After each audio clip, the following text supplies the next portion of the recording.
Hello, everybody, and welcome to the Skype Hearthstone Academy. My name is TJ, and I am joined by Chalky, who's going to be casting the matches with me today. Chalky, what's up, man? How's it going? It's been a while. It's going pretty well. Has been a while since we've casted some good old Onog action together, this time sponsored by Skype. So looking forward to it. We've got a good mix of kind of less experienced players, but we also have a match between some legend rank players today. Yeah, so should be able to get some valuable lessons from all across the spectrum of play. But if you didn't get to tune into the last session of the Skype Hearthstone Academy, which took place a few weeks ago, basically what this is an opportunity for players to work and improve on their Hearthstone gameplay by using Skype. And we have some top-level coaches. Today we're going to have StrifeCro, who will be joining us to coach some of the players today. Who are providing information and providing streamed coaching, one-on-one coaching with one of the players that has been chosen from our Skype group. It should be fun. Keep in mind, guys, that if you want to get involved with some of the conversations, and if you want to, talk with some of the coaches that we have available, or if you want to talk with other people who are looking to improve at Hearthstone, you can use Skype to chat about the event. Make sure you go on Skype and add the ID Gaming with Skype. And you'll be added into the chats where you'll be talking. Chalky and I also, during the coaching sessions, will be joining those chats and talking later on today. So we'll be answering questions or, providing our input on the matches. So make sure you guys go ahead and do that. It should be a fun day. As Chalky mentioned, we have 2 matches today, as well as 2 one-hour coaching sessions with StrifeCro. So we're going to get to see these players in action. We're going to see them coached. And then again, on the 15th, so in a few days, we're going to get to see them apply what they've learned from their coaching sessions and have them rematch again to see if they've learned. But Chalky, I'm sure you're a guy that's maybe not coached officially, but has, given pointers and things like that. What's the value of coaching to up-and-coming Hearthstone players? Coaching basically, I think, just kind of accelerates your learning curve. Whenever you want to learn basically any video game, you've got 2 ways of going about it. You can either figure everything out by trial and error, which is kind of the basic way of doing things in life. You sit down, start playing some Hearthstone, you get wrecked by Flame Strike, you learn to play around Flame Strike, and then you rinse and repeat for all the cards in the game. But that takes thousands and thousands of games to get used to all the nuances in Hearthstone, whereas it's a lot quicker if you're serious about getting good at a game. It's a lot easier if you have like a mentor to kind of teach you these things. It just quickens the learning process and can help you get into the mindset of what you should be doing and where your direction should be heading. And I've talked a lot with Admirable, who does do coaching, about how he coaches, and basically each person kind of has their own unique weaknesses, and coaching is basically all about identifying those weaknesses and kind of fixing them or learning how to go about fixing them. Sometimes it takes a lot of time, but everyone sort of has their own little things that they do right or wrong. And with the new expansion that just was released, a little over a week ago, fundamentals and things like that are a big part of coaching, since, a lot of the meta hasn't been super figured out. I'd imagine StrifeCro has played, quite a few matches of a lot of the popular decks, but, those decks may change soon, and getting fundamentals of the game is really important. So talking a little bit more about the games, and keep in mind, guys, throughout the day today, if you want more information about the event, the upcoming schedule, or instructions on how to join those Skype conversations, head over to skype.onog.gg to find all the information, as well as some of the coaches that we have coming up. We also have Frozen, who's going to be coaching later on this week, a teammate of Chalky's. So that should be good. But today, we're going to jump into the first match, actually. This is the match that's going to be between, I believe, Andrew Swales and Umberto Finito, if I'm correct. No, I am correct.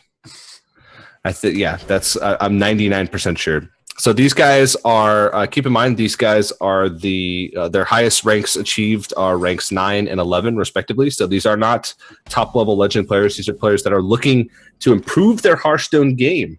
And, they're going to be getting coached later by StrifeCro and Frozen. So let's see what they are working with here.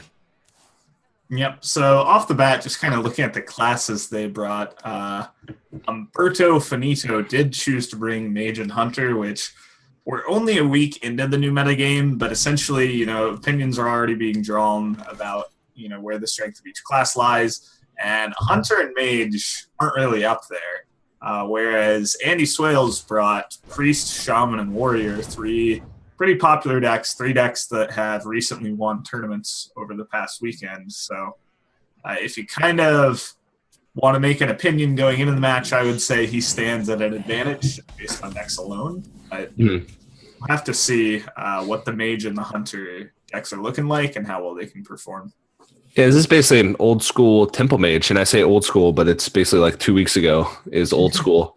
Temple Mage didn't get any new tools for Mean Streets of Gadsden. They got a few that could be used, but usually aren't that great. So it's pretty much the same deck that we saw a couple months ago in Whispers of the Old Gods. So let's see if it'll be able to hold up against Dragon Priest, Pirate Warrior, things like that. Yeah, I think it still definitely has a nice matchup against Pirate Warrior, but Priest definitely not really what you're going to want to be facing. Priest got a lot of good new tools to deal with a deck like Tempo Mage. And against Shaman, Shaman also got some new tools for the early game. It's going to make it a bit more annoying. It should still be a doable matchup. Yeah, so one thing to note here is, and something that me and Admirable talked about quite a bit in the previous week, was mulligans and, developing a mulligan strategy. I don't think we got to see mulligans, but I'm pretty sure Andrew Wells kept much of his opening hand with the 2-drops, Wormrest Guardians and Netherspite Historians without a dragon. And just sort of hope to get a dragon, which usually isn't necessarily the right way to go about things, because usually in this type of deck with Priest, you want to be able to curve out instead of just going for as many valuable minions as possible. You want to be able to curve, 1, 2, 3, 4, and so that's what you're looking for with your mulligan strategies. Yeah, and another thing we saw happen was Umberto Finito decided to go for a very weak turn 3. Could have coined out like a water elemental, but that'd be very vulnerable to Shadow Word Pain. Just played Flamewaker, kind of rolls right into the same issue. So he decided to wait, gets really rewarded for his patience with a really explosive turn 4. Yeah, and if you're losing the early game, a lot of times that's what you want to do with Temple Mage, just because you don't want your opponent, who, especially Dragon Priest, who's really good at answering 1-for-1 threats. They're really good at, say, Shadow Word Painting something, or using Blackwing Corruptor on something, or just trading in and healing up their minions. So going for a big swing turn, forcing the priest to have to deal with multiple things at a time, usually is the right way to go.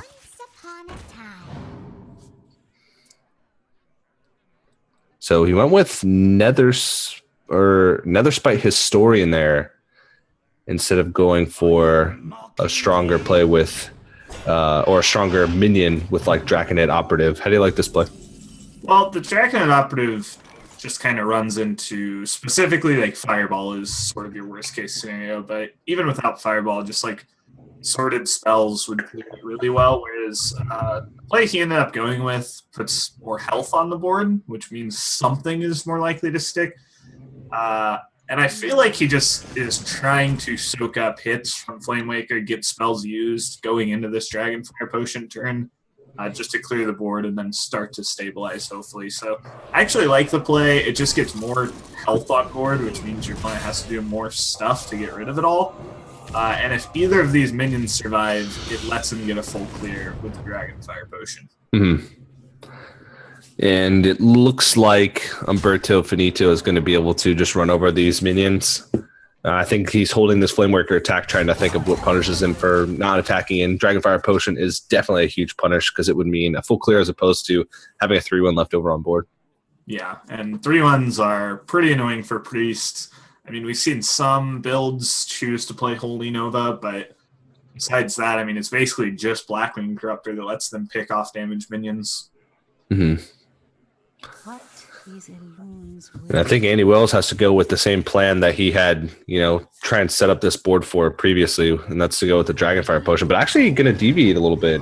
It picks up the Blackwing Corruptor, and it's going to go with that as opposed to the Dragonfire Potion. Yeah, I think Maybe he's trying to set up for an even better Dragonfire Potion. Unfortunately, Umberto Finito's hand doesn't really line into that at all. He gets a pretty clean trade here, gets to set up 2 3/6s, which are both resilient against the potion, and then kind of back at square one for Andy Swales, where he missed the window for the potion to really kill anything for the rest of the game. Yeah, he could have Dragonfire Potion, cleaned up the board, and then maybe next turn cleaned up the Water Elemental with the Black Ring Corruptor and hoped that, Umberto Finito didn't have a minion to follow it up with, which, Temple Mage is not a minion-heavy deck. It doesn't really run too many powerful minions. It seems like Umberto Finito's is a little bit more minion-heavy with Water Elementals, and we could see Rag the Fire Lord, but, Face of Summoner is a card that wasn't run for a long time. Yeah, and Umberto Finito decided to go with the value trade here, which basically is weaker into Holy Nova, weaker into Dragonfire Potion, but it leaves you with more stats if all your opponent has is minions. And I think he kind of had a read here where it's like, well, that was a pretty good Dragonfire Potion turn last turn, and he didn't do it. Mm-hmm. So picks up Fireball. It's a good spot removal. Draconid Operative also has the benefit of information advantage. If he knows that at least one Fireball's in the deck, he knows that Umberto Finito very likely won't have double Fireball in his hand. Yeah. So it's something that you can use to maybe play around in the future. But now Andy Swales is starting to fall a little bit farther behind. He does have a Dragonfire Potion still, but again, something will live, and he doesn't have enough mana or removal to take out the remaining Water Elemental after using that. Yep, and it's not going to be looking good rolling straight into Ragnaros unless he can pick up like Shadow or Death, and even then he'll be on very low health. Mm-hmm.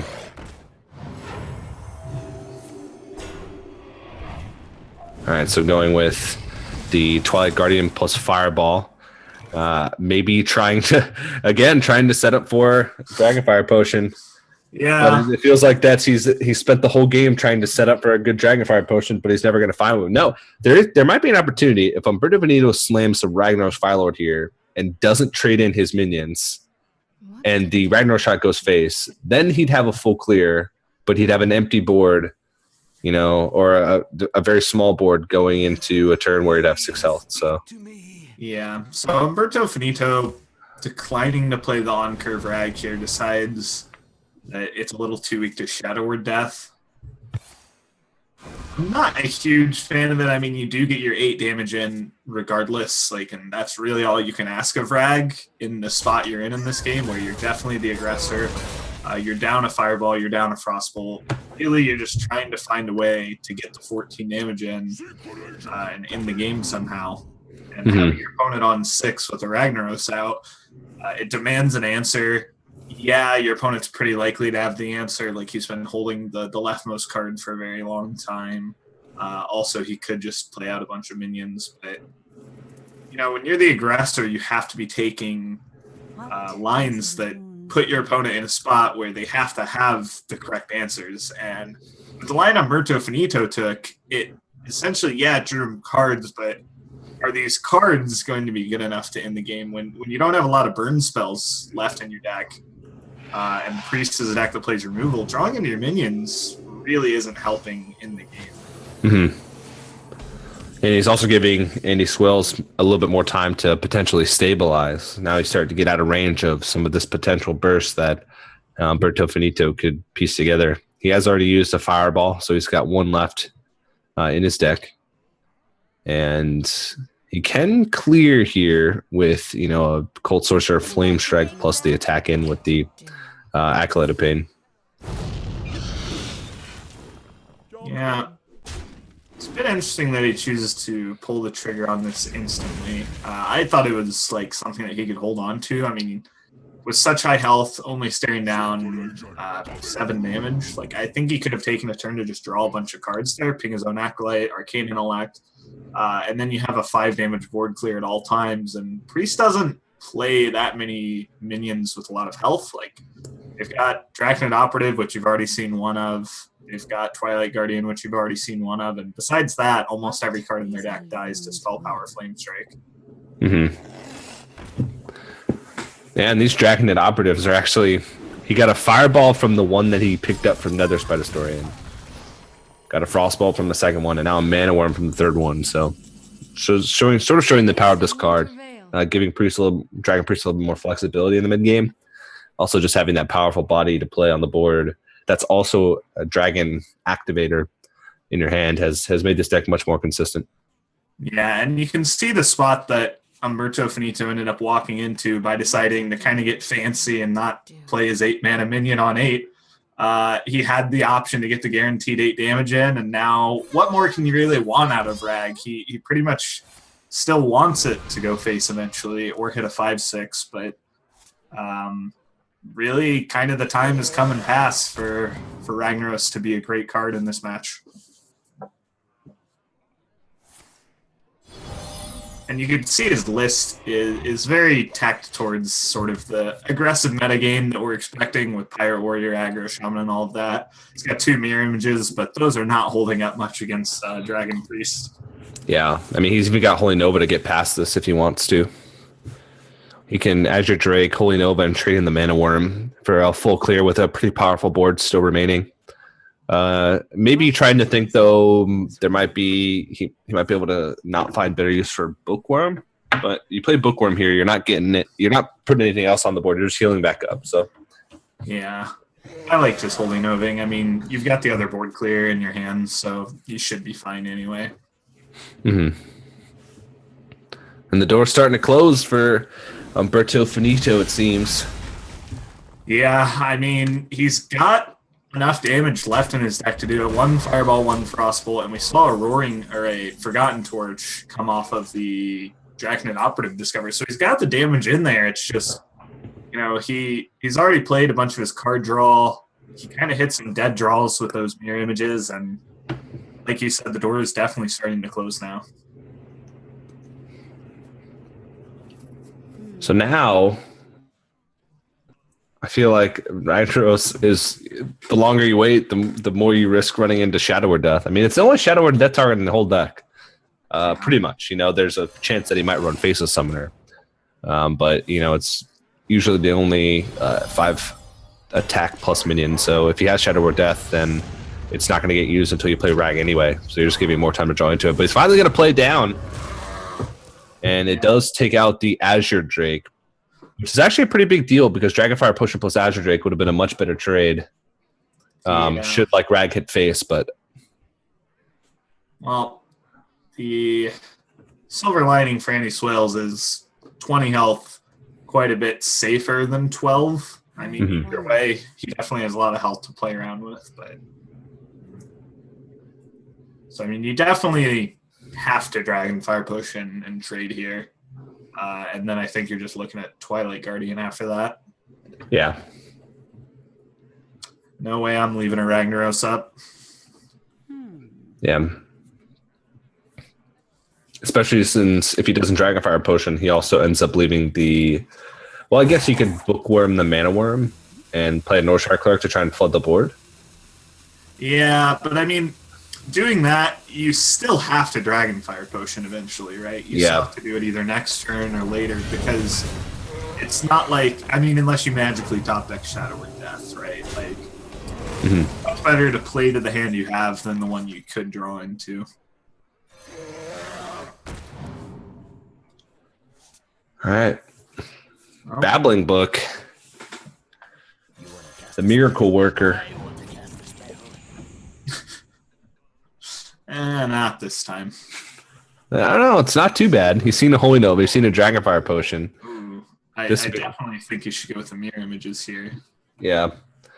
You need to protect some of these high-value minions. It's really interesting. Umberto Finito has 6 cards left, and we know at least 3 of those are just burn spells. He's got a Fireball, a Frostbolt, and at least 1 Forgotten Torch. I mean, but you could reasonably expect there to be 2 torches.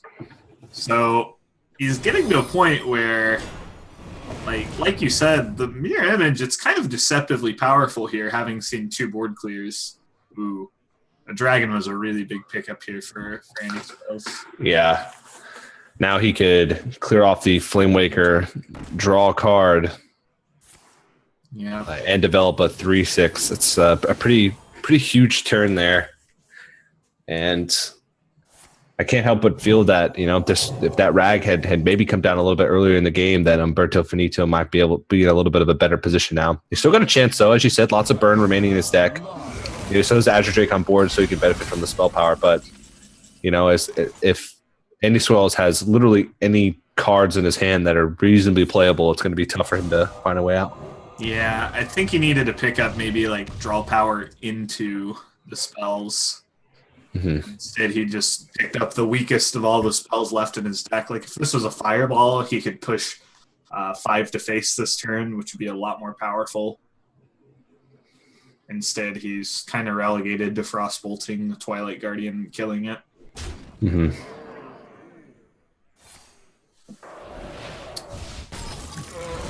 Now this Azure Drake's going to have to go quite a long ways.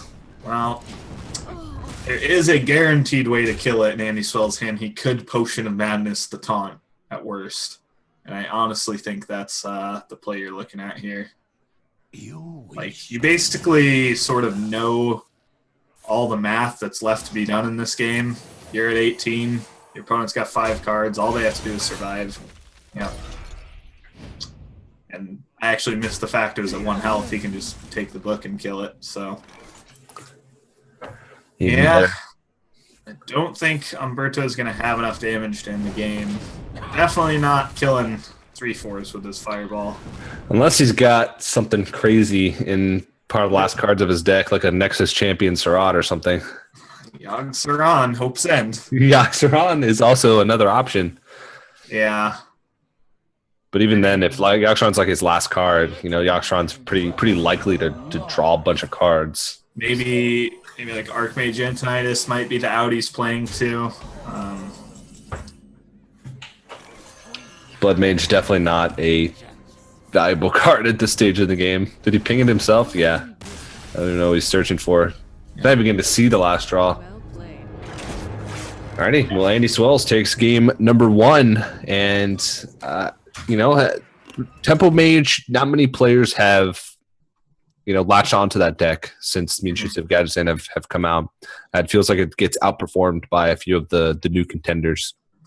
Yeah, it's kind of just like exactly what you said. It didn't really get any playable cards in the new expansion. Instead, Mage got a lot of new kind of secret toys, but nobody's really found anything working with those quite yet. Of course, it's always something the Blizzard can add on to later. Like, nobody really saw any value in the Paladin secrets until Mysterious Challenger came out, and suddenly it was tier 1. Mm-hmm. But it seems like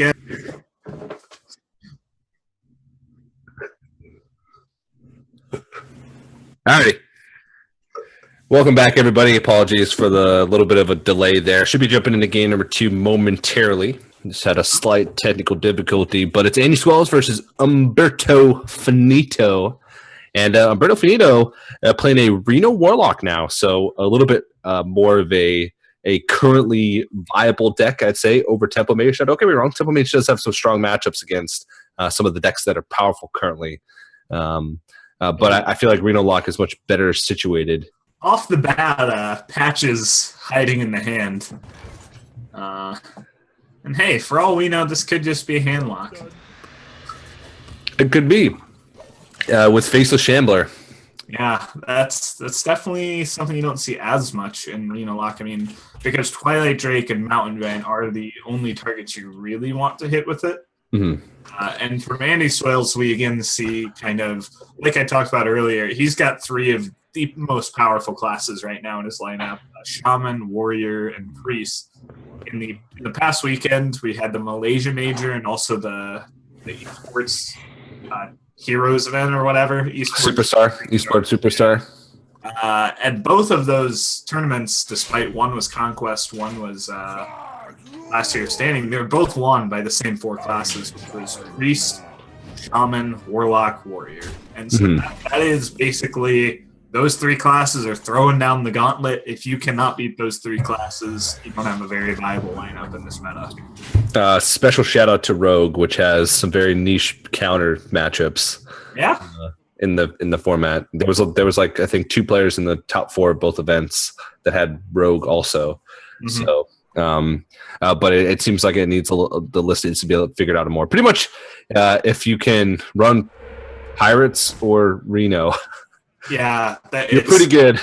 Quite literally, the metagame right now is Pirates and Reno, and for good reason. They've shown themselves to be very powerful decks. They both got pretty insane legendaries in this last set. It is Reno lock, so.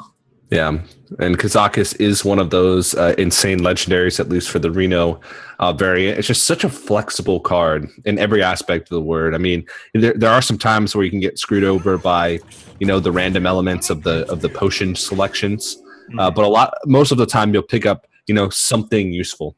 So Umberto Finito chose to go with the healing option here. It puts more stats on the board, but the one thing it doesn't do is the Kazakis could have gotten a 5-mana potion to play next turn, and currently Umberto is staring down no way of removing the Flame Tongue or interacting with the board at all. So I think I kind of preferred him just chinning the damage a bit more, but on board, it seemed like the 3/5 was a lot more effective, but your opponent's one spell power away from that not really being true, and now this turn 5 is quite a bit more awkward than it could have been had he gotten a potion. Yeah, he can select the 1-mana potion, but the maximum AoE damage that he could do in that situation would be 2, I believe, with the 1-mana potion. It does get 4 damage to all minions. Yeah. So that's the key one there against aggressive decks. And he can either take a 5/5 or draw 2 on that second one. I mean, it's kind of arguable. Do you want the board control or do you want to draw deeper to your Reno? It kind of depends on where you value your spot here. Mm-hmm. He's got removal in his hand for like Flame Wreath Faceless. He's got a way to taunt up. I mean, honestly, I think either one would work for him, but I do kind of like the 5/5 Demon since he has Faceless Shambler in hand. Mm-hmm. Yeah. So, even more tools that the Warlock got that helped the Reno matchup is, the Mistress of Mixtures. In the past, you've had cards like Zombie Chow, which were great in sort of anti-aggro lineups because the downside wasn't really a downside. But, Mistress of Mixtures has a similar downside, but it also has an incredible upside. Not only is it 1-mana strong body, but it's also you're guaranteed 4 health at some point in the game as long as you can trade it into a minion, which is incredibly powerful in decks that just want to stay alive until they get AoE or stay alive until they get Reno. Yeah, and it's super cheap as well as a huge upside. I mean, it just does not take much to fit it into your turn at some point, whereas like Refreshment Vendor usually takes up your whole turn. Mm-hmm. All right, well, this Kazakis potion is going to be a full clear. Yep. And has a 5/5 minion to come out and start hitting face. Reno's pretty good. It's pretty good. Pretty cool. I don't know. Well, that Umberto Finito is still at 18 health. Hasn't drawn Reno yet, so there's still a chance for Andy Swells to mount up enough damage. He's playing both Jade Claws and Spear Claws, which a lot of players have been playing one or the other, or just like one copy of Spirit Claws with 2 copies of Jade Claws, because it's very redundant in the early game, especially if you draw like 3 of your weapons early game, especially since a lot of times these aggressive variations of Pirate, Aggro Shaman run Doomhammer as well. So that's a lot of weapons. Yeah, I mean, I've seen 2 real popular lists kind of surge in the last week, and so there's the one list which has 2 Jade Claws, 2 Spirit Claws, and then there's the other list that plays no Jade Claws, 2 Spirit Claws, and 2 Doomhammers with Rock Biters. And so seeing both of the claws, I think it's kind of known that he's probably not running Doomhammer. There was a list that hit #1 legend on 2 servers that was playing just two Jade Claws, 2 Spirit Claws. Mm-hmm. So I'd say that's kind of the standard nowadays. It's got better matchups, I suppose, against some of the faster decks because you guarantee a better weapon draw. Yeah, and with the Pirates, it's especially important that you have those strong early turns and have the weapons to not only buff your Pirates and activate your Pirates, but to kill theirs. Mm-hmm. Pirates for days. Yeah. So picks up Spell Power Totem, but Maelstrom Portal's not really going to do much here aside from dent these minions. So going to hold on to it, but this is going to be a pretty big board to deal with for Andy Swells. This one seems to be about over. Yeah. Nothing really went wrong here for Andy Swells, as far as his play goes. I don't think, he did anything incorrectly. Sometimes Reno just, if they have either Kazakis and get the right potion or Reno, it's very tough for the Shaman to win, especially when things went wrong. Like he drew multiple weapons early on, and he also drew patches in his opening hand. So, not only is he not pulling patches for free from his deck, but that's also one card that he's missing that would essentially have been, a free card that could have been extra damage. So just a matchup that's very tough if the Reno Warlock has the right cards. Yep, definitely seemed like a strong opener there for Umberto. He had 3 effects to heal himself. Even if he didn't draw all those heals, he would have still been fine. But it was really the Kazakos potion that swung the game, because the other hand was just all minions. Mm-hmm. No burden spells whatsoever. Yeah. Well, I'm curious to see what we saw that Umberto Finito was the player with the Hunter, correct? He had Hunter Mage. Yeah. Warlock. Yep. So now it's kind of back to the talk about, are these classes good enough to pick up a win? This is where he starts getting into some pretty dangerous territory where he's not playing Pirates or Reno or Dragons. Mm-hmm. And that's the metagame right now, TJ. Indeed it is. And even sometimes the Dragons have Reno also. The player that won the Malaysia Major had a Reno Dragon Priest. Yeah. That did really well throughout the course of the tournament. So quite literally, his lineup was Reno and Pirates. Yep. And his warrior was Dragon Pirate Warrior, so, and Dragons. Yeah, his shaman was mid-range pirate shaman, like we're seeing right now. Yep. Sounds about right. We actually didn't get to see enough cards from Andy Swells last game. The Azure Drake was kind of the first tell where you start to think, okay, this could actually be mid-range shaman and not aggro, but they share so many cards in common, and all he drew was the early game. But the Jinyu Water Speaker kind of tells us it's probably more of a mid-range list, which I don't think fares as well against Mage. No, you do have access to more AoE, because usually you run double Maelstrom plus at least one Storm. And I want to touch on this play from Umberto here. In game 1, we saw him hold on to spells and be greedy with the Flame Waker, and it worked out really well. But against Shaman, I really don't think you have that luxury. He had a clear on the Totem Golem with Arcane Blast, but instead just decided to hold it and float the mana. And the only time this is going to help is if he waits until turn 5 to play the Flame Waker. Mm-hmm. So I guess it doesn't really hurt because he didn't really draw a play. If he did the Arcane Blast last turn, he would have the option of slamming Flame Waker or Arcane Missiling away this small-time Buccaneer, but he didn't get punished too hard, but I definitely think it was the upside on that play was very small compared to the potential downside. He's rolling into pretty powerful Flame Waker turns, whether he chooses to do it this turn or next turn. And with Azure Drake drawn and a Fireball in hand, I assume he's just going to try and go for it this turn. So he'll have, 5 total missiles? I'm not sure, actually. 5 total missiles is pretty unlikely to kill anything substantial on the board. I guess small-time Buccaneer would be his target in that instance. I wonder if Umberto actually picked up on the Azure Drake at the end of last game, because he might still be under the impression this is aggro shaman as well, in which case he might pull the trigger on a play thinking, okay, I need to save Fireball for Flame Wreath Faceless. And it's still good against mid-range. But... Whoa, okay. Just a ping pass here from Umberto Finito. He did see Blood Mage, but even Blood Mage has become a card that's commonly run in aggressive shamans. Because, it's an early way to activate Spirit Claws. It's also just a good way to cycle. Also combos really well with Maelstrom Portal. Yeah. Very true. And Andy Swales decided to just totem.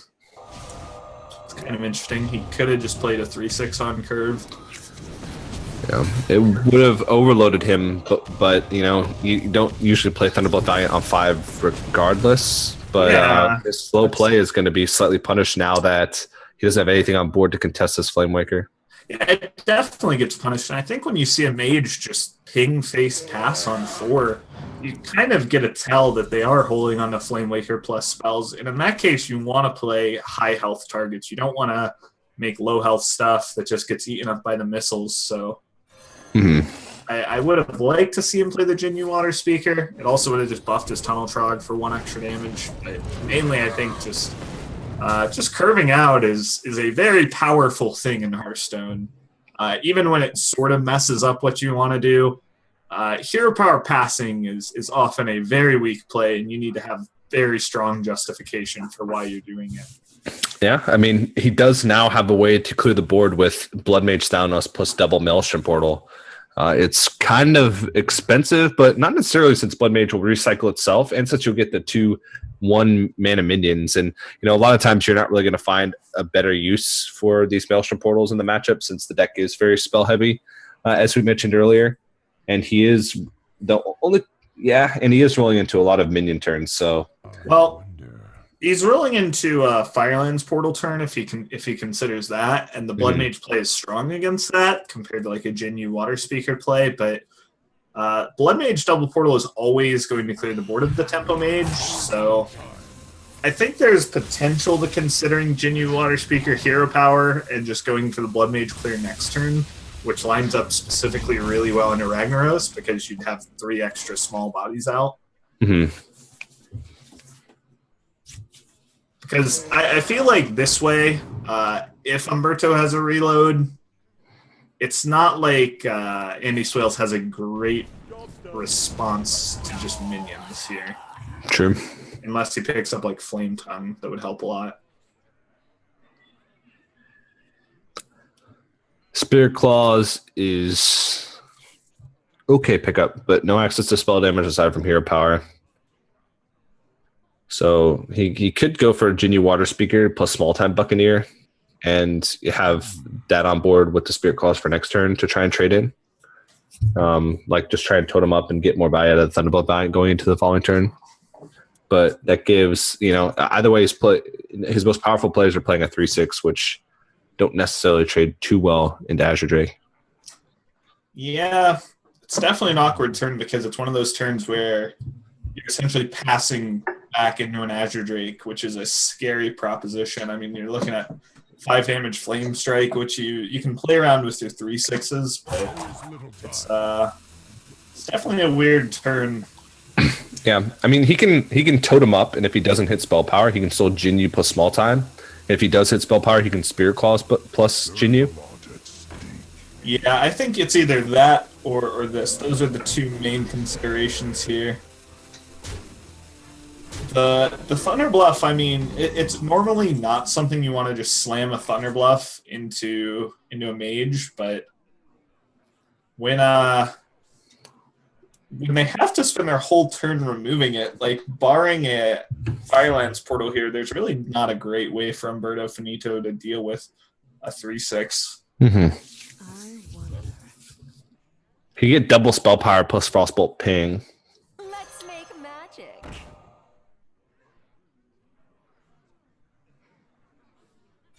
It looks like that is going to be the play. But you're not picking up one of these 1/1s. I guess that's not a huge deal. Weakening the board slightly for Flame Strike. He's seen 2 Maelstrom Portals, so he could choose to trade into the Healing Totem, play down the Sorcerer's Apprentice, play into Lightning Storm, but at this point, I mean, he's running really dry unless he can chain draw spells, so it might be a case of him having to take a risk here. He puts the damage into face. Yeah, I mean, we know that face damage is definitely not how Umberto is going to win this game. There's 2 Jinyu Water Speakers, so this is definitely going to come down to who wins out on board.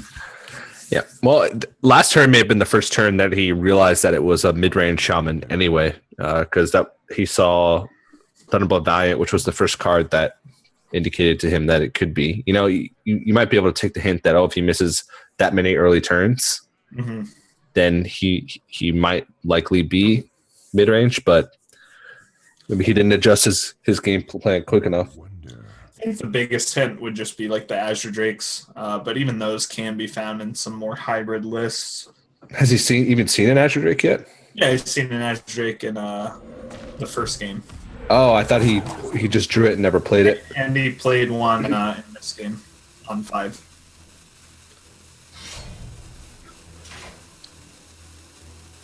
Well, it doesn't find spell power. Gonna go ahead and equip the Spear Claws anyway. Make sure that he can trade into this Azure Drake.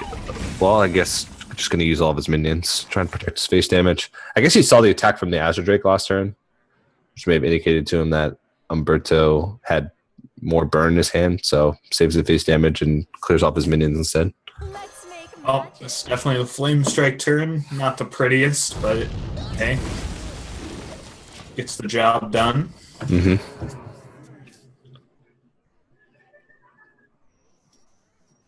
Well, lots of reload after Flame Strike turn. That's pretty good for Andy Swells. Spell Power Tunnel would be fantastic here. Nailed it. Yeah, it doesn't need to be afraid going to 19 with the Ginyu Water Speaker, and Umberto's really low on cards anyhow, so... Maybe a second Flame Strike would do the trick here? Maybe, but with Rag, double Water Elemental... Yeah, I'm not feeling it either. And just gonna slam down his minions here, try and see if he can outvalue. I don't know what his overall game plan is here though. Not getting pretty close to lethal damage, but not quite there. So just gonna go ahead and start clearing off the board. Yeah, he had 17 this turn, so... What do you think of Ginyu Water Speaker? I don't know. I haven't really played too much mid-range Shaman since the new patch. I think a lot of people are kind of seeing aggro Shaman as just a better deck right now. So, but mid-range Shaman lines up really well into aggro Shaman. So if that does kind of become the meta game, it can be a smart choice. Yeah. But Concede comes out of their skills and what they need to work on.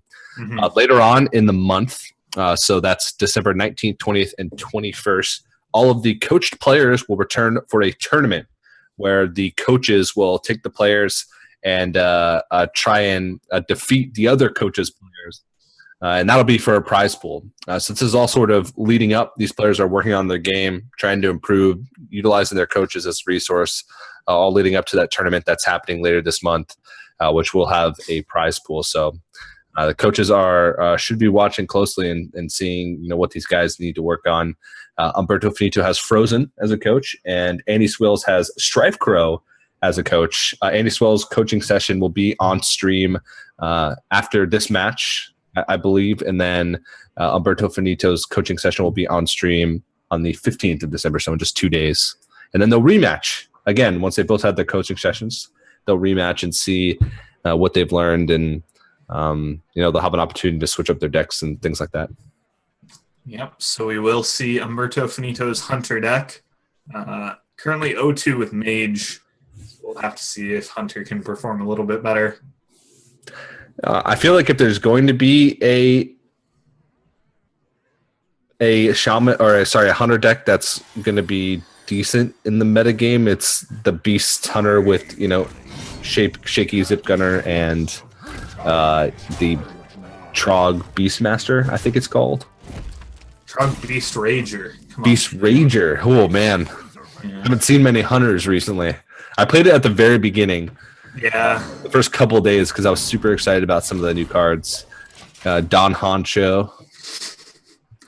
Well, I mean, hand buffing at its core is kind of a mechanic where you're going to have to be playing a deck that is okay getting behind because the minions at their core are sort of understated on their front half. Like, You never would want to play a 3-mana 3/3, but if you view it as a 3-mana 5/5, it seems really strong. But unfortunately, that's not quite what it is. So there's definitely some issues with the Hunter deck, and it hasn't really emerged as a strong option. If anything, it's kind of looking at the bottom of the barrel from people's estimations. Not even just like what people are thinking, but at top ranks, there's Hunters are far and few between. Yeah, the one card that they got that I really liked was the Kodo, the 4. Man, my Hunter cards are Dispatch Kodo. Yeah, Dispatch Kodo. I want to say the Kodo Dispatcher. See, I was like, no, that card when hand buffed is super strong, but again, you can't really guarantee that card's going to be the one that gets buffed. I had an argument with the Rat and Nostum about this, and I didn't think the card was that powerful. They thought it was insane, and he's like, the Rat was just like, I mean, at worst, it's Keeper of the Grove, and I'm like, yeah, that's not that good. Yeah. Yeah, I mean, the hand buff mechanic, it can shine sometimes, and it really works well against control, but I've almost seen control just get phased out here. The current meta where everything's so aggressive, there's now an infinitely scaling game-ending combo. Yeah. Well, if Hunter had access to Innerbait, I feel like Dispatch Kodo would be so much better. Ooh. I don't know why Umberto Finito is not going for Hunter's Mark Dispatch Kodo here. It's definitely the play. But even then, find himself a little behind. A little behind. There's not much more to say than, this is kind of just how Hunter functions. I mean, it's not like his early game was bad. He curved out. He went 1, 2, 3. This turn he's basically playing a 4. He's got a 5 for the next turn. It's just when you match that with what the warrior curve can do with patches, with Nizas First Mate, with Fiery War Axe, it's just like night and day. You don't even get time to take advantage of these hand buffs. You're just dead. Yeah. And you look at the amount of tempo Warrior produces, these decks have matched 1 for 1 on their curve. And maybe if the Tundra Rhino was buffed, it would be a little closer. But even then, when you look at what Andy Swales has in the back, Umberto just has no chance.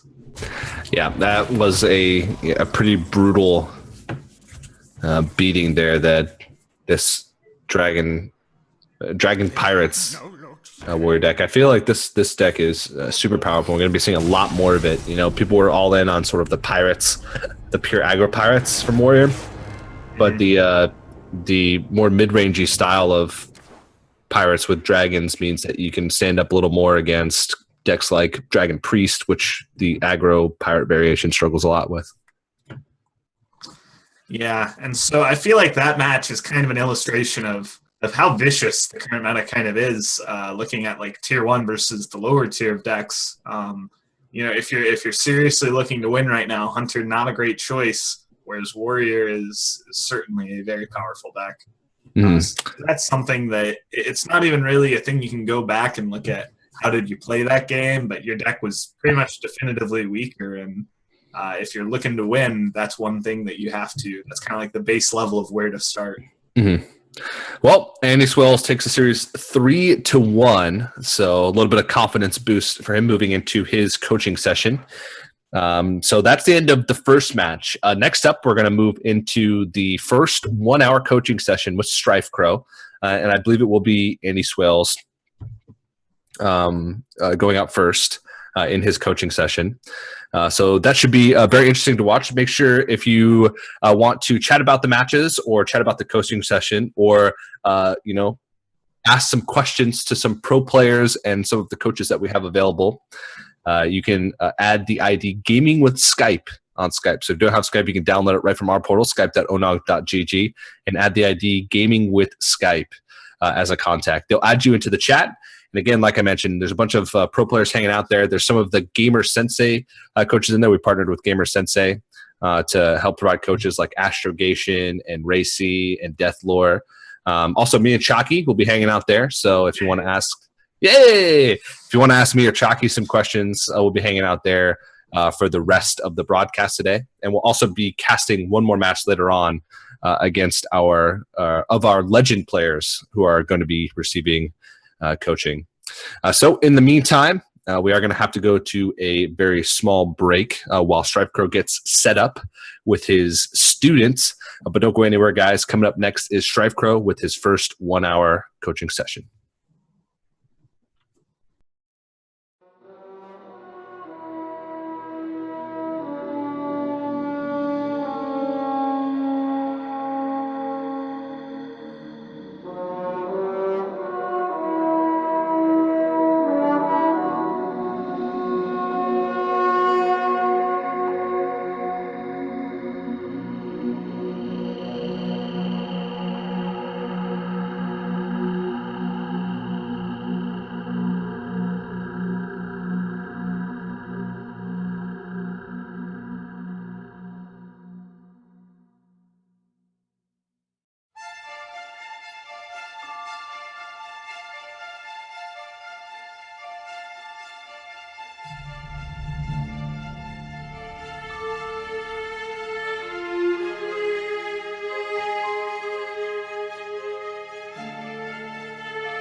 Hi everyone. Hey, how's it going?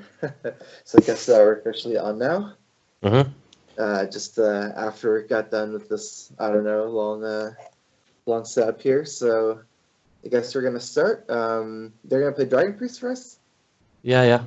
I'm gonna play Okay, some. so I guess maybe you can tell me like a little bit about some of your like Hearthstone experience. Like what rank are you and how some of your experience in Hearthstone.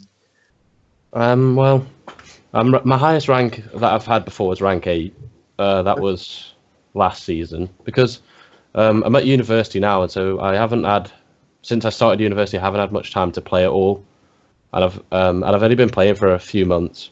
I started a few months back, but I just don't have the time to play loads at the moment. But yeah, I really want to start playing more. Yeah, that sounds good. Dragon Priest is actually a really good deck to climb. I was just like talking to Fire about Dragon Priest today, like right now, and Oh right. apparently, like a really strong deck. So we can probably just get into some games. If you could just like, Do you want me to show you my follow- list? Yeah, I can see it on your screen, right? So Yeah. just pull it up. That'll be perfect. Let's see. Are you moving your screen right now? Moving. Like the screen, because I don't see anything changing. Oh no, yeah. I'm on the deck list now. Oh, interesting. Okay. Yeah, my screen sharing thing is still in the Hearthstone like main screen. Like it's not on the deck list. It's not actually changing. Are you sure it's on yours right now? Like I don't know why it's like this. I don't know. Wait a second. Yeah. Because on mine it says. Yeah, let me ask them.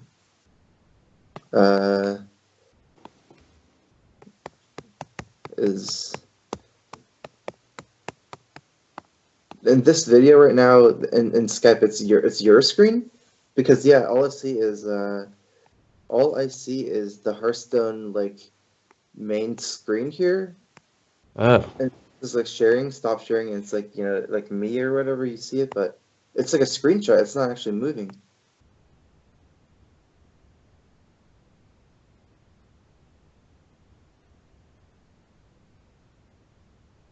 Okay. Well, that's hard to do on a tablet.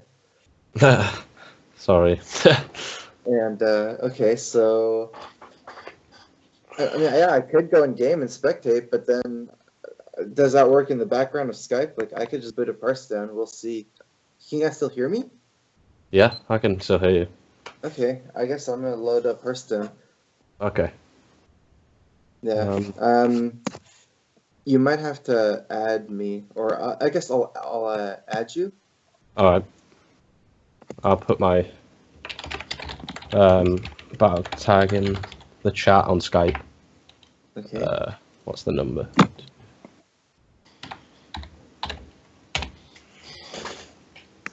I'm on EU, by the way. Oh, okay. So you know. I probably have to go in EU then. Yeah, sorry. Maybe we can just try like try the screen sharing thing again. Okay. I'll try it again now. Okay. Maybe it was just share my screen. Because now I don't see anything. Oh, I see it now. Okay, this is perfect. Yeah. Okay. Okay, yeah. That list is very similar to what I was playing. I guess the only thing I was playing different was instead of the Ooze, I was running 2 Shower Deaths. I think 1 Holy Nova, 1 Dragonfire Potion is pretty good for those 2 slots. And Yeah. Holy Nova is like an excellent card in Priest because it has a lot of synergy with like Northshire Cleric especially. Yeah. And this list is kind of like Priest is really aggressive right now. It's almost kind of like a tempo / aggro deck in some ways, and mana curve is like really low, and you kind of just never run out of steam because of the Draken operatives and the other historians. So I mean, I think the deck list is fine. Even the Ooze, because there's a lot of Dragon Pirate Warrior or just Pirate Warriors in general right now, especially I believe at at rank 8. So we should just go ahead and get in some games, I guess. Okay. Yeah, we can just start. Did the screen change then? Yeah. Like No. you're on the main menu now. No, okay, that's okay. Let me add you on EU. I have to go log on EU then. So give me a second. I don't know why it just doesn't. It's not like Oh yeah. it's my tablet. But So how do I stop screen sharing? Oh, there. yeah. Give me a second to log on EU. It's like every time I alt tab from the tablet, it's like lagging. Oh, okay. Playing not Hearthstone on a tablet's never fun. Yeah. Okay, log out. So when Seat Story start?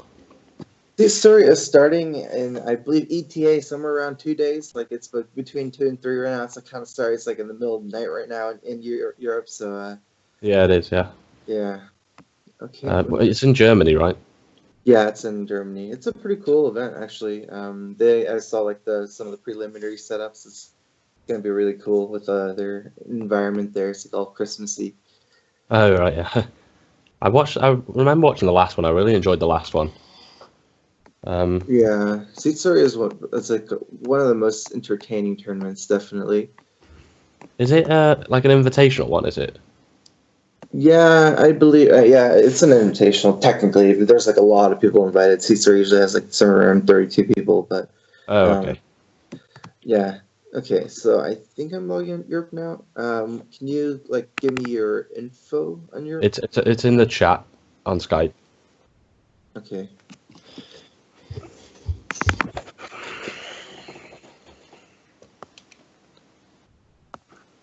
So is it 1 a.m. for you or is it 11 p.m.?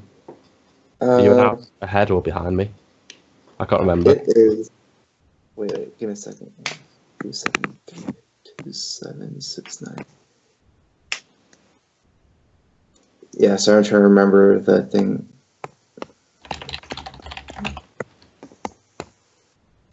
It's number 7. Did you get that? Yeah, I've got it. Yeah. Okay. All right. So should I just go into a game? Yeah. 1 second. I'm trying to. It's like the first time I've logged on Europe since Gadgetzan, so it's giving me all this like welcome to Gadgetzan and. Oh God, yeah. It's Yeah, like that's annoying. Okay, I am. Sorry. Your camera's gone, by the way. Oh, my camera is gone. Well.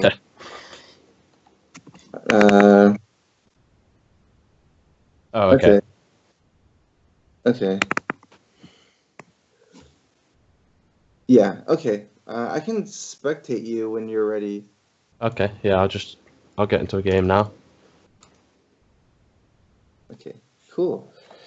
Yeah. So, do you have any questions about any matchups like you want to talk over? It's like what's your experiences been so far with Dragon Priest? It's not very good against Reno Lock, so that's for now. Okay. This Reno Lock's probably not going to be great. Yeah, it's actually pretty okay against Reno Lock. It's like not that bad anymore. Not that you're favored, but yeah. For this matchup, you would definitely want to keep like a curve. It's like the first priority. So I would just, I think you just have to. I think you should keep Showered Pain just because the only super bad opening that can happen for them is if they have Doomsayer. So you should be keeping the Showered Pain. If it's another kind of Warlock like Zoot, the Showered Pain is still going to help you fight for tempo early, just because it'll help you clear out some of their minions early. So I would just keep Showered Pain here. And be looking for like Northshire Cleric, Dragon Whelp, the 2/4 Dragon on 2. You can keep different cards based on curve. There we Dragon Priest is a curve deck, right? So if you have like a 1 and 2, you can keep a 3. And if you have a 2 and a 4 and a 5, it's like sometimes okay, depending on how good the minions are. But normally you want to keep like stronger minions rather than minions that discover value cards like Azure Drake. Draconite Crusher or Draconite Operative is kind of like special case because it's both like a tempo card and a value card, because it's like a full statted body. It's like a 5 and a 5/6, but yeah, like generally you don't want to keep cards like Azure Drake and Nether Spite Historian. Do I just play Bran here? Oh, always, yeah. So Yeah. it's a curved deck. Bran is excellent to save for battle cries, but normally the way Bran operates is that you just play it and then you play stuff rather than anything weird, like you play stuff in the same turn with Bran. If he's your curve minion early game. Okay, so yeah, we're definitely Historian glad and we Pain. kept Shower of Pain. Yeah. So shall I Historian first? Yeah, for sure, right? You always want to, in Hearthstone, you always want to do your card draw effects first because it might change your play. Not that you would ever do anything different here other than Pain, but just to develop good habits, you should, you're going to Shower of Pain, but you should play this first. Draconid Crusher. Yeah, I like Dragon and Crusher. The other whelps, you already are on turn 5, right? So you don't really need to pick up like 1 and 4 drops, and especially minions that are not that good. So. I forgot we had Bran, the value. Yeah, so here it's a little bit different, right? You don't want to just take the biggest dragon. I think I would take another Dragon and Crusher because you don't want to take Chillmaul. You're the beatdown in this matchup, so Chillmaul is going to kill your own board. Yeah. So it's a worse minion than Dragon and Crusher. And Alexstrasza is a 9-mana Dragon and Crusher, pretty much. Yeah. You're gonna be it's like a 6-mana 9/9 compared to a 9-mana 8/8. So yeah, you're not gonna get the battle cry value from it. This game. Come on, top deck death. We can do it. Yeah.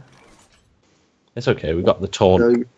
Yeah, well, your Black and Corruptor actually has the brand battle cry, so you can do 6 damage with the Corruptor, and actually you can just go ahead and trade in your Wormrest Agent. Into it. So it's an excellent turn 5 play. He's doing a very powerful proactive turn here, just like trying to go over the top. But since he's just played Brand on tempo and you have Brand up, it's actually easy to keep ahead here. And we can get him below 15 as well for the next turn.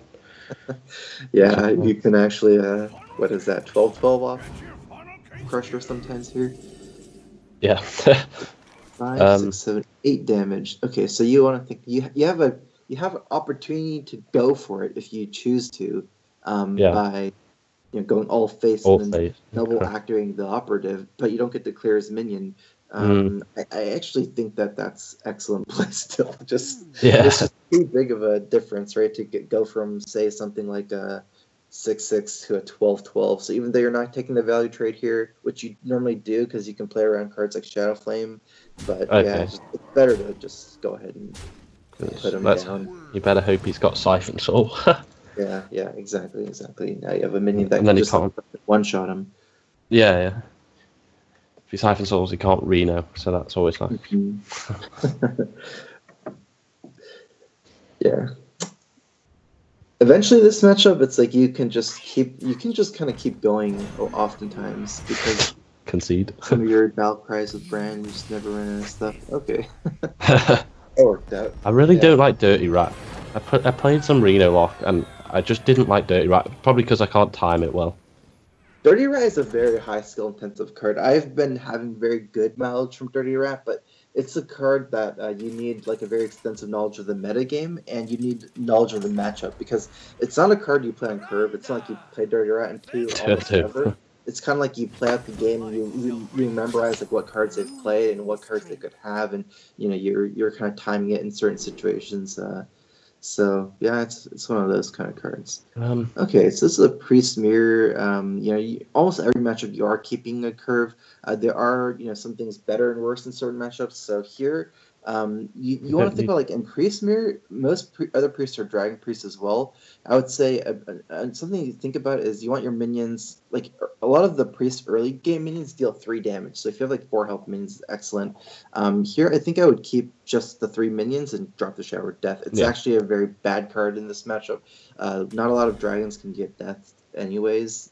No, not about anything can get death in this matchup. So it's always been like one of the classic like dead cards in Priest Mirror. Yeah, it's just Corrupt is about it, really, isn't it? Mm-hmm. Right here, do we play the Cleric or the Whelp?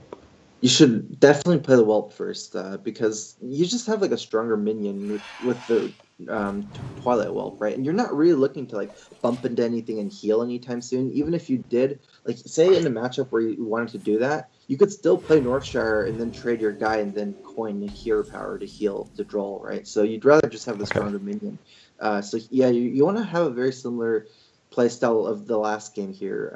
Okay. So you have a couple options of curve out, right? You can go ooze and the Talon Priest, but because you have Bran here, I actually think that it's probably better for you to just go ahead and play Bran here, Yeah.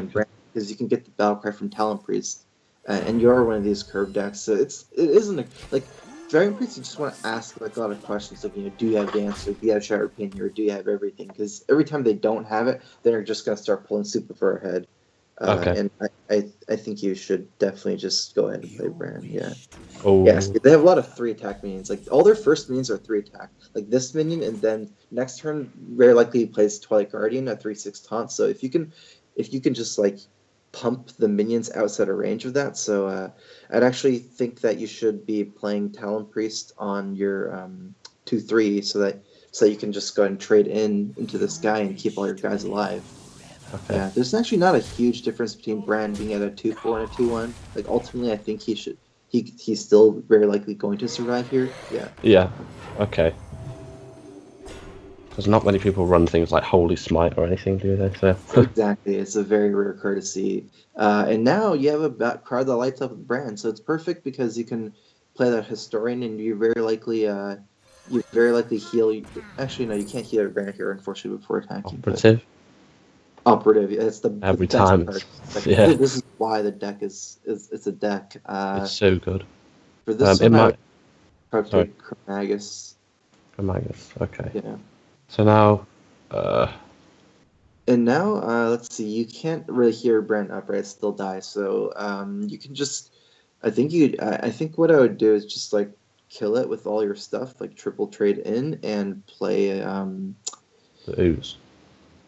your crab. ooze. Yeah, exactly. You Okay. might get Holy Node, but it actually doesn't clear all your guys still. So I would still just go ahead and play your ooze. Yeah.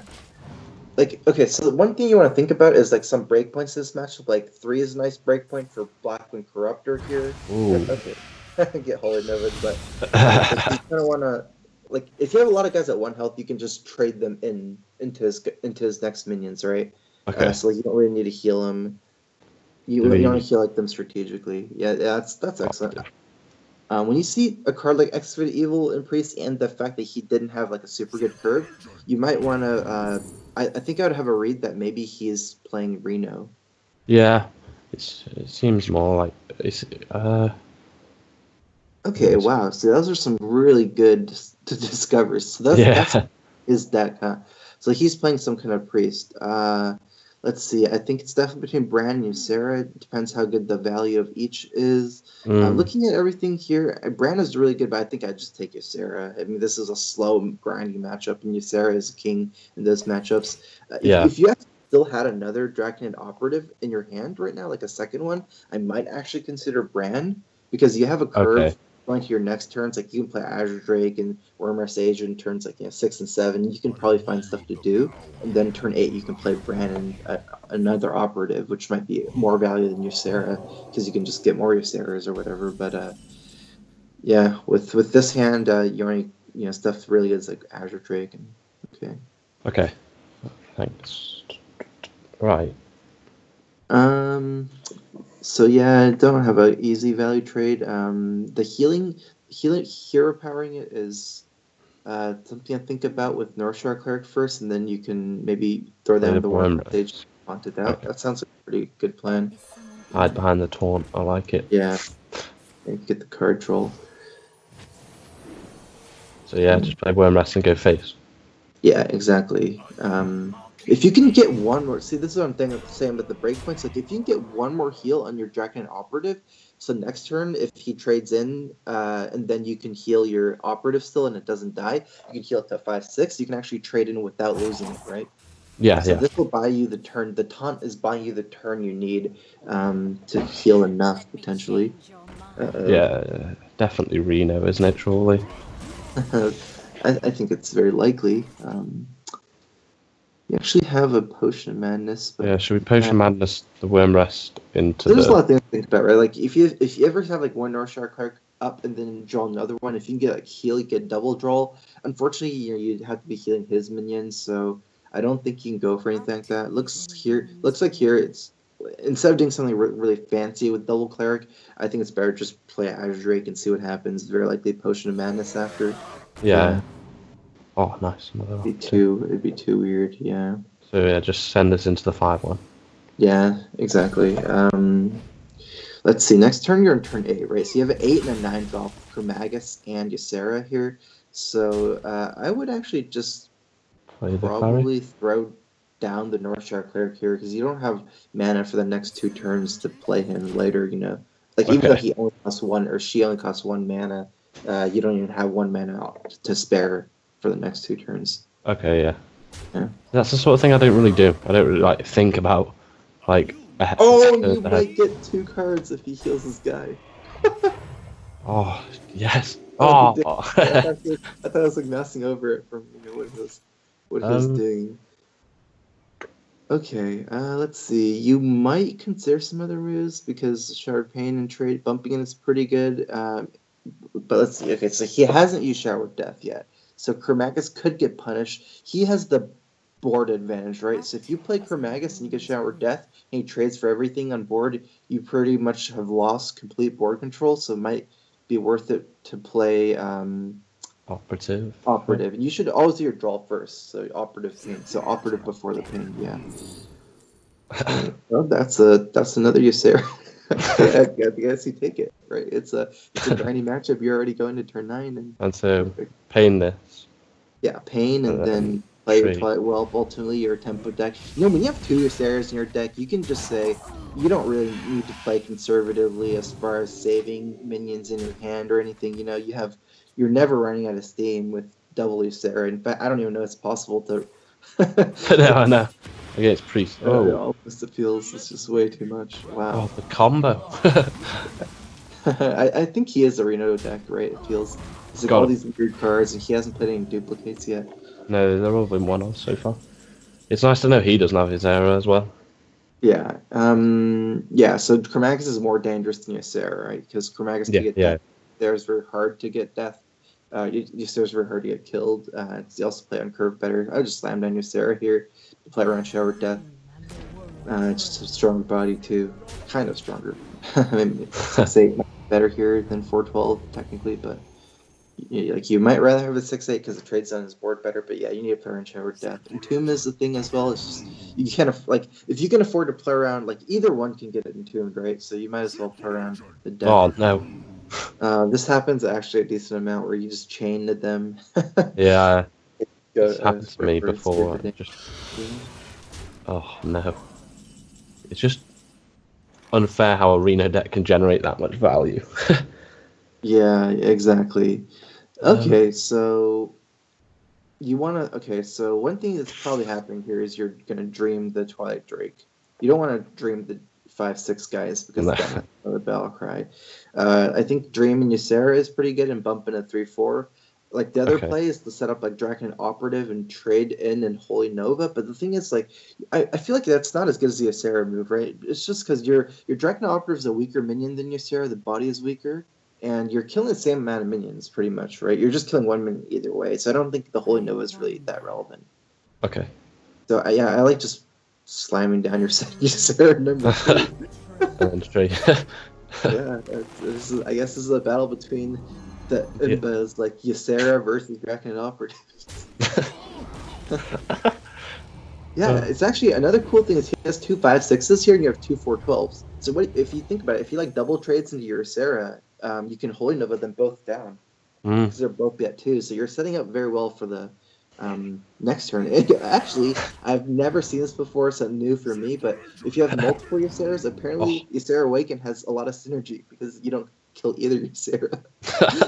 So, oh god, I don't know what's going on anymore. if we get Drake, the Awakens becomes pretty good. Yeah, this is you have some potentially crazy turns here with Ysera Awakens and Holy Nova to clear the board. Now the question is, do you even need to use Holy Nova here? Let's see. So if he Awakens, you get 2 of his guys down to 1 health, right? Mm-hmm. And then you can play Operative. I think you... this is hard. He has a 4/1 and a 5/1. I think I would just actually go ahead and What about Excavated Evil and Ysera Awakens? Because that way you do 3 damage to your Ysera, but you have 2 extra mana so you can heal, right? Whereas your Holy Nova, you don't get any value. And what you can do is you can if you play Excavated Evil, you can shuffle back in his deck. He doesn't want to draw Excavated Evil, right? No. Because you have Ysera, which is not weak to Excavated Evil. Next turn you have another big Chromagus or Dragon Operative. So I like that more. I like the Ysera Awakens and Excavate Evil a little bit more than the Holy Nova line here, now that we've narrowed it down to not playing the Operative. And then do I heal me or Yeah, you want to heal Ysera. You don't care about your own. Oh no! Oops. yeah. Like, it's kind of a fight for board control. Your own life here doesn't matter at all, right? Like, I don't think it's ever relevant whether you're at 23 or 25. You're the beatdown in this matchup, so you want to use your life as aggressively as possible. Oh no! Don't punish me for not healing it, please. I guess it didn't die, but you'd rather have two more life probably. This is Maybe count for lethal. Yeah, it's actually pretty close. Let's see, of 9 plus. You have 7. I don't think you have enough, right? No, I don't. I've got 6, 11, but no. Yeah. So let's see. It might be better for you just to go ahead and. Well. So the question is, which minion do you play, right? If you play the 5-drop minion here, you have 5 mana left over. I don't think Holy Nova is particularly good. I think I like Chromagus, Showered Pain, and Trade, or even just. He doesn't have a dragon actually, right? Yeah. So what about Oh, I like this play actually. Chromagus, Showered Pain, and just Dream his guy. Dream his Blackwing Corruptor, right? Because if you trade, I think it's a 4-1 Ysera if you take the trade here. And even if he has another dragon, it's still only 3 damage, so you can't kill your Ysera, even if he plays the Corruptor, right? But for now, you know that he doesn't even have another dragon, so he can't even play the Battlecry with it. Yeah, I like this a lot better, yeah. Just setting up for lethal for next turn. Big tempo push. Players, it's too. This game is actually pretty funny. Yeah, all these dudes are from the Discover stuff. Gigantic guys. Alright, so you got a dragon. Okay. It's alright, we win anyway. Yeah, we win anyways. The value. Wow. This deck is really the mana curve is all 1 to 5, right? You have 1 6-drop, and somehow you're just out grinding arena deck and all the Discovers. You had 3 operatives. Yeah. It seems like your deck is a super fast aggro deck with the mana curve, all 1 to 5s, and somehow you just lasts to turn 30 with double Ysera plays. It's actually hilarious. Yeah. It's actually the power of Dragon Priest, I guess. It's just it's a pretty funny game. Yeah, I don't get to see that often. Oh, Ysera's in the same new class. Yeah, it's kind of a new class. To be honest, I don't even normally, you have a kind of a meta game going, right? So there's Paladin's just straight up not in the meta game at all. I don't even know what kind of Paladin it is. There's no common Paladins. Does it have any? You just want to execute your own game plan, right? Not worry about his stuff at all, because you don't really know what he's playing. You could be playing Murloc Paladin, or you could be playing an Aggro Paladin. I think you want to mulligan definitely your Corruptor here, because you're looking for a dragon, but I would even mulligan Netherist by Historian. Cabal Talon Priest is a super strong play, and since you don't have a coin, you're not able to skip your 3-drop. Sometimes with the coin, you can go for 2/4 drops, coin, Twilight Guardian, and Twilight Guardian, and things like that, but that without a coin, you're going to have to be playing a 3-drop on turn 3, very likely you want to, so even if you miss your 1 and 2, the thing about Cabal Talon Priest is that it's still going to be a pretty good card. Okay. Right? Because it's just a 3-mana 3/4 spider tank. So I'd just go ahead and keep it. Oops, sorry, my game for some reason crashed, so I don't see what's going on right now, but I'm logging back on. Yeah, I just said you'd come back online. Yeah. So I just play the Talon Priest, without if you don't have anything else, and if it doesn't line up super badly on board somehow, I would very likely be playing the Talon Priest. It's the goal. Yeah. Okay, I am. I just got my last season's rewards. This time I logged on, but not logged on for some reason. Sorry, I'm getting you some. I think this season I've only played like 5 paladins or something like that. I haven't played loads of games, but still. Paladin seems weird. Their mechanic is awkward, really awkward, because you have to do, I don't know, it just seems slow to buff all your cards in your hand, play 1/1s, and then Paladin's main weakness is just doesn't have like any spells. Like there's no Wrath, there's no swipes, there's like no spells that do any damage. So you have to be ahead the whole game as Paladin to play a tempo deck. They have no good drops. Okay, I'm back. I play a Twilight Guardian, but yeah, definitely Twilight Guardian. I like bumping in one of the 1/1s because you pair on Truesorrow Champion, right? If you don't trade and he plays Truesorrow Champion, and that's the weakness of Paladin. Like we were just talking about, it's such an excellent point because one of the weaknesses of Paladins is all their spells, like they don't have any spells pretty much, right? Like Paladin spells are not good. Like there's no ways for Paladin to deal, like, you know, they don't have like damage stuff, right? Like wraths and stuff. So if you can know a few things that Paladin can do, like Truesorrow Champion is one of them, Consecrate is another, then you can play around them very easily. Like they have a severe lack of interactive spells. Okay. There's quite a lot of buff going on there. Yeah. So you know he's gonna play a lot of dudes in. Like, you do have one thing with Holy Nova is you can, like, bump in a Holy Nova and that clears the whole board, and you can even heal both your guys, like, bump in your Twilight Guardian into his brand. That's a move. You know that he has, a bunch of cards in his hand that's going to swarm you with, so that might not be so good. Huh? No. Let's see here. Another move you can do is just play your Operative or Corruptor. Yeah. I think I like Operative a little bit. More.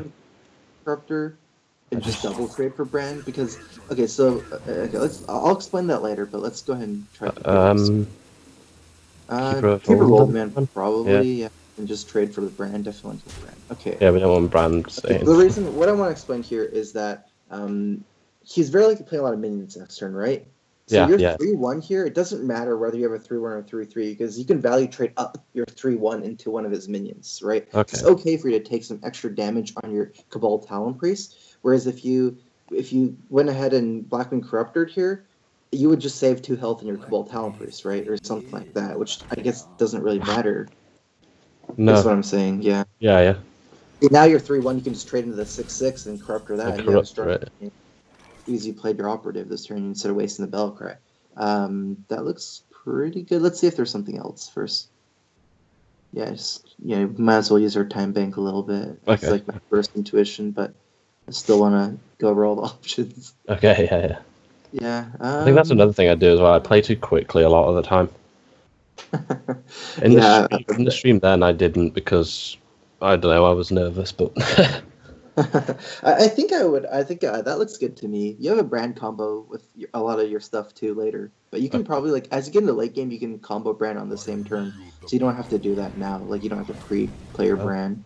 Yeah, his guys are getting scary, man. He's played 2 hand buff cards, and I think he played brand with one of them, so it's like technically 3. +3. Oh. So is there a reason to trade? You know that all his hand is shiny, right? Like, you actually see the shiny stuff on all his hand. I think I thought that part. I thought one he doesn't have Truesorrow Champion because all his cards are shiny. Like, so you know that all of his guys are minions. His whole hand is minions. Like, there's no reason for a Truesorrow Champion. Oh my god, buff's just ridiculous. But once you deal with this, then what? What does he have then? He sells 3 more minions in his hand that are. Oh no. I still think you're ahead this game. You have you have the tempo, you have the initiative, so you can do a lot of good trades. Okay, so one thing is you can like Holy Nova and trade your 5/4 in. Let's see if there's something better. Yeah, I mean it feels like you want to use a spell this turn, right? Because the minion trades on board is not that good. Like, you don't want to trade 2 guys into the 7/8. No. So I believe, let's see, Holy Nova, and then you have, I think you have extra mana here to play your Nether Spite. So we Nether Spite first. Yeah, I should probably Nether Spite first, exactly. And then, Volcanic Trait. Okay, yeah, we can play that. So we Nova, and then trade the 5/4 into the 7/8. This? Your turn. Oh no, Oh, we messed up. yeah, we did. Oh Okay, no. for your 5-4-6 and your 5-4-3-6, and then kill the Druid order. Oh, Exactly. damn! I didn't let go. Yeah, Ah. that's not bad, sir. I think I I totally didn't. missed I didn't even that. think to count the whole, like how Yeah, much for health it some reason I actually had. thought I don't know why I thought the Holy Nova would trade in and and actually kill this guy with one attack. It's 7, And 8, and you have 5 health minions. Wow. oh, could have played. Wait, could I Yeah, have even played the Drake last turn? I thought I would have been yeah, able to play it. yeah, That's why I picked it. But oh well. I think that yeah. was pretty Drake big, would have been pretty big pretty good. misplay. But oh no. You have a lot of brand value still, so that's one. That's another reason why I don't think it's important for you to save brand in Nether Spite, because you have so many different minions with Battlecry that I don't think it's important for you to save that particular one. Okay. Okay, so one thing here is if you play, I think you want a tempo back, right? Like right now, you're in danger of losing board control. Yeah. And I think because he can have big minions like Tyrion, I think you don't want to keep Revoltaman your guy and trade into the Acolyte to one-shot it, because you have better targets for Revoltaman. But that does mean you don't want to get him multiple cards from Acolyte. So I think what I like is Brand, Twilight Guardian, Twilight Whelp. That way you have a taunt so that he cannot farm your weak minions with Acolyte of Pain. At least potentially he can't. Yeah. Because your taunt is blocking it out, and then you can just go ahead and take the... Actually, I might actually trade for the Divine Shield here instead of one. Exactly, just because you might have buff cards like Blessing of Kings now, right? So, And we don't. yeah, you want to just get rid of that. Divine Shield seems actually a little bit scarier here. I guess trade for 1/1 Blizzard Intruder a little bit. So it depends. I think at this point, at some point, it's gonna have some spells, not just minions. Actually, I don't even know how many it might spells be this better play. to play around True Silver than Blessing Kings, but I'm not sure. Like Paladin's so out of meta right now that I don't know which one's more common Yeah. in this kind of deck. So, like, I wish I had a better answer, but No, yeah, I don't really know what they play either. Oh, so it's all minions. That's at least. Oh my god, that's one big keeper of all for that.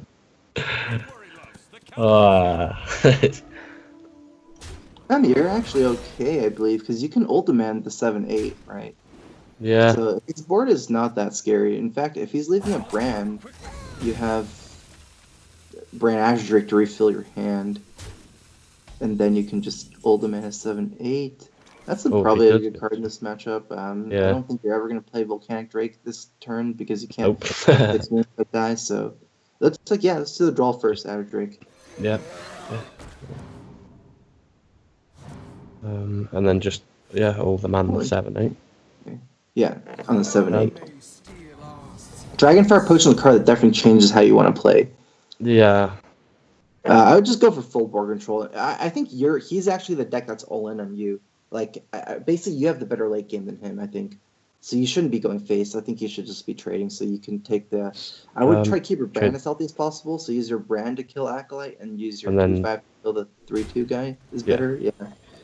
But yeah, once you get Dragonfire Potion, you definitely want to think ahead, right? That's a turn where you can kind of stagger the board for AoE. So sometimes what you want to do with these cards is you want to play more dragons instead of more non-dragons a turn before, because it doesn't clear your dragons. Another thing you can do with AoE is try to play big taunters. So you can basically, when you have high health taunters, like big taunters, what you kind of force your opponent to do is play a lot of minions, right? Because or at least they can't trade as easy. Like you can play a big taunter like a wall like Twilight Guardian, and then what they do is they play a bunch of minions and trade into your taunt, and now they have a big board for Dragonfire Potion. So it's like something you definitely want to consider going to the next turns.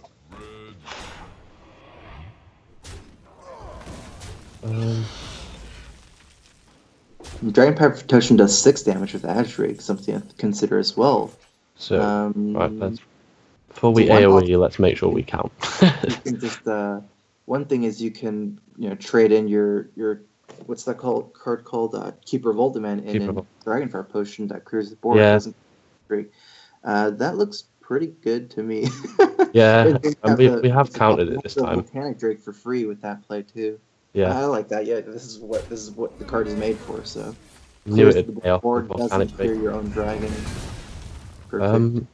Shall we keep the ooze or do we play I it? would just go ahead and play the ooze here, to be honest. Like, it doesn't seem like he's playing weapons, almost, it seems. And even if he does, at some point, the tempo is worth more than the weapon destruction.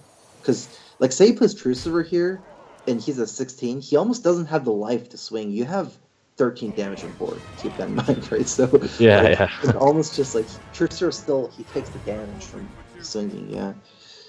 Okay. That is one big bomb. That's a minion you don't want to race, right?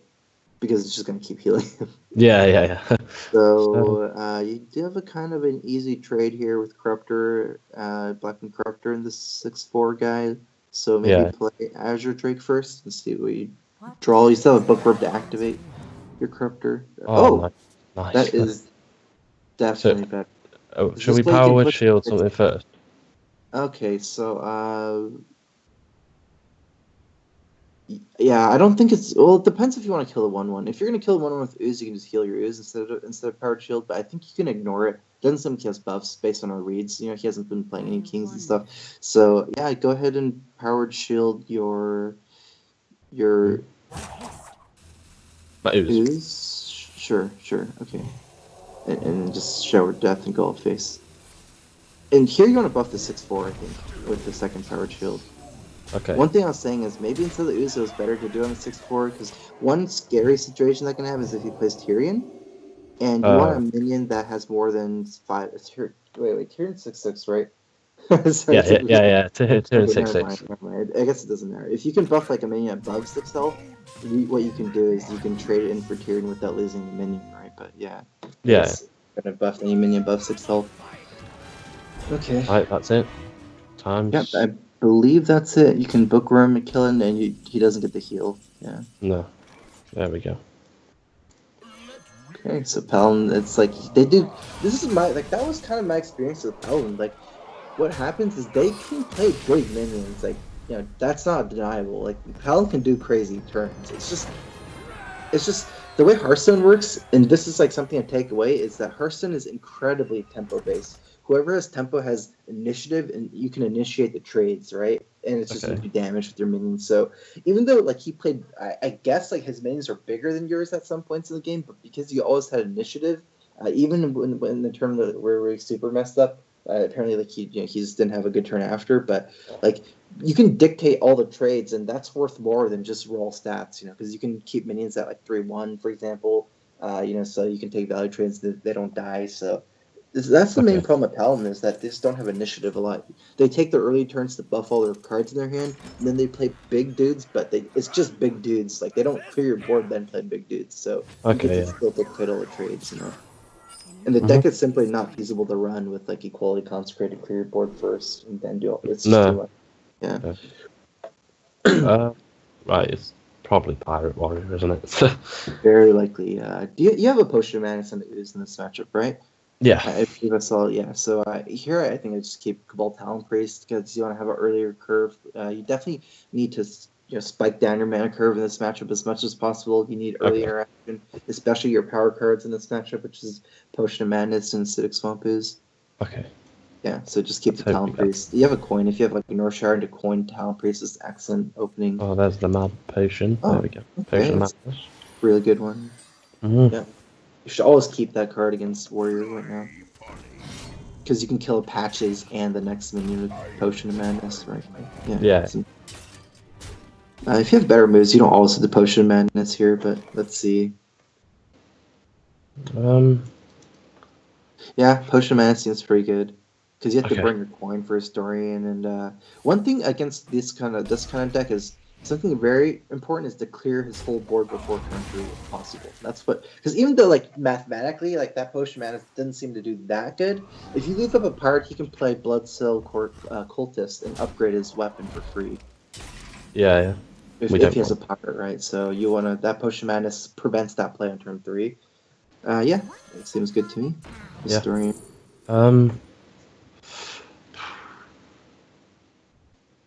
Let's see here. So you have, I guess you can't take Nefarian for sure. This is a really fast matchup here. Yeah, but that's too. I think I'd take Crusher over Sorcerer though. Even though it's 2 mana slower, you just never need to play a Sorcerer, right? Because you have No. another 4.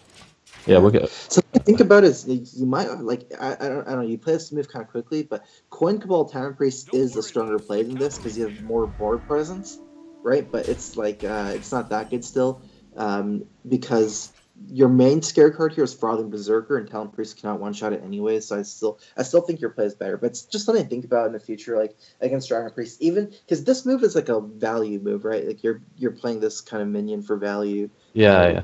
Right, but it's not something you always want to do against this matchup simply because it's so fast. Okay. Yeah, it looks like okay, so Um.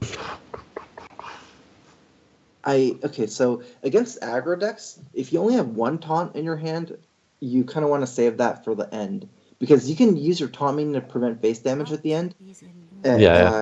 And then you can use your non-taunt minions to trade. So I actually like playing a 3-drop here, one of your Talon Priests, and start trading instead of Twilight Guardian, even though you're making a weaker move this turn. What this does is maybe you can guarantee that Twilight Guardian can start getting buffed, right? Because if you play Twilight Guardian this turn, there's a chance it dies. In fact, it probably will die, right? Yeah, Corkron, yeah. But or you're a more strike or something like that. But next turn you can play Powered Shield with it with coin, and see what happens here is now you get to trade the minions on board, right? Like that don't have taunt, so you can get value from them. And actually, let me think about this for a second. Do you actually Powered Shield your 3/4 to keep it alive over the Twilight Guardian? There is some there actually I think you just go all in on the Twilight Guardian. This is really weird. Like you almost always want to Powered Shield the 3/4 here to trade in, but in this matchup it's so lopsided. Like he's so all in that you can actually just buff your taunt. I think it's still better to buff your taunt. Okay. Another reason why I think it's better to buff your taunt is because you have another Talon Priest, right? So if your Twilight Guardian survives this turn, you just win because you can just Talon Priest your Guardian to 3/11, and he's just never getting through. So No. But yeah, normally obviously take the value of the other one over this. But okay. Oh, he's hitting it good, soaking up a lot of damage. Yeah, it's gonna soak up a lot here. So, should we Talon Priest? It feels like you should Talon Priest it into 3/6 at least. That way it doesn't die to Arcanite Reaper. And then you can either decide to heal it to 3/8. That way it doesn't die to the upgrade effect because he likely upgrades his Arcanite Reaper. Yeah. I think that's fair. Yeah, I would do that. Because if he doesn't upgrade, I think it's very, very likely he upgrades his Arcanite Reaper. And I don't think he's winning the game without upgrading it. So you want to play around that breakpoint. There's no way he's executing this deck. Okay. There we go. Seems good. Just crushed him. That combo. Yeah, another tiny ways at this point. Yeah. I think I probably would have made the mistake of playing the taunt too early there. Usually. Yeah, it's something that happens a lot for Druid as well. If you ever play a lot of Druid, like against aggro, right? Like say you have a card, say you have like hand like Ancient War and some other minions, like Markeeper and stuff. Like sometimes it's better to play the Ancient War last because if you think about it, at some point it takes time for your minions to trade for his minions, right? So if you play your taunt first and kills your taunt, then you play your slower minions without taunt, then his board just goes all face. But if you can play your non-taunts first, then you can trade. Like you can effectively get the value of the non-taunts by trading, by having turns to trade with them and using your taunt to protect face. Yeah. So that's a very common scenario for taunts versus face decks. Okay, need to keep that in mind then. That only works if you have multiple turns to live, by the way. Like if you're gonna Yeah. Yeah, so it's like you want to play your taunt right on the last turn you're gonna die, basically, if possible. Okay. Yeah. What? Okay, I would say definitely drop the 5 drops here. Operative sometimes keep, but it's only keep if you have a curve, right? And I don't think you can keep like only operative. See, I just drop it. Yeah, I don't think you ever keep Ooze. Just against Druid for curve, you just drop Ooze. It's not a powerful minion. Okay. I think you'd rather just go for a 2/4 and stuff. Yeah. Well, that's not it. I'm not really a big fan of keeping Ooze just for play out for for curve. Okay. Yeah. In bad match, right? It's also weak to like stuff like Living Roots, right? Whereas your other minions are so good against that. Yeah, actually. That's fair. Like if he plays 2/1/1s on turn 1 Living Roots, it just dies. Mm-hmm. Jade Blossom. Okay, Jade Druid. Well, we can. Something to think about for Jade decks is that you can, if you remember their Jade counter, you know what kind of minions are coming next turn, so you can always play around them. I actually maybe think here I think I'm thinking of Northshire over Talon Priest because your hand you can go Twilight Guardian into Corruptor and you can have the Talon Priest for later. Okay. And all that you need to do is contest the 1/1 because even if he plays a minion that next turn that Northshire doesn't trade well into, like Mara Keeper for example, not that I think he has it, but or Fandral, you have Twilight Guardian anyways, right? Okay, So oh, but you don't have a dragon, huh? You don't have a dragon. Okay, I can still play Northshire. Yeah, just play Northshire. I think it's fine because if you another thing you can do is you can just trade into it and Talon Priest this guy. That's even more reason not to play this guy, I think, because you can just buff your you can have alternate turn 4 play basically. Right, there we go. Yeah, that's good. Now that you can get dragon, I like the Guardian more. Yeah. And then just trade into the Wob one. Okay, let's see here. There is reason to bump in the Divine Shield because that Divine Shield's absorbing a lot of damage. That's 3 damage here, but I think keep your Northshire alive is really important too. So yeah, just trade the 1/1. Because ultimately you can Corruptor the 4/2 after, right? So it doesn't really matter that it's still alive after the Divine Shield. I feel like maybe if you don't have the Black and Corruptor, you can take the other line. But Black and Corruptor is just such an easy counter to the 4/2 after. So, yeah. Right.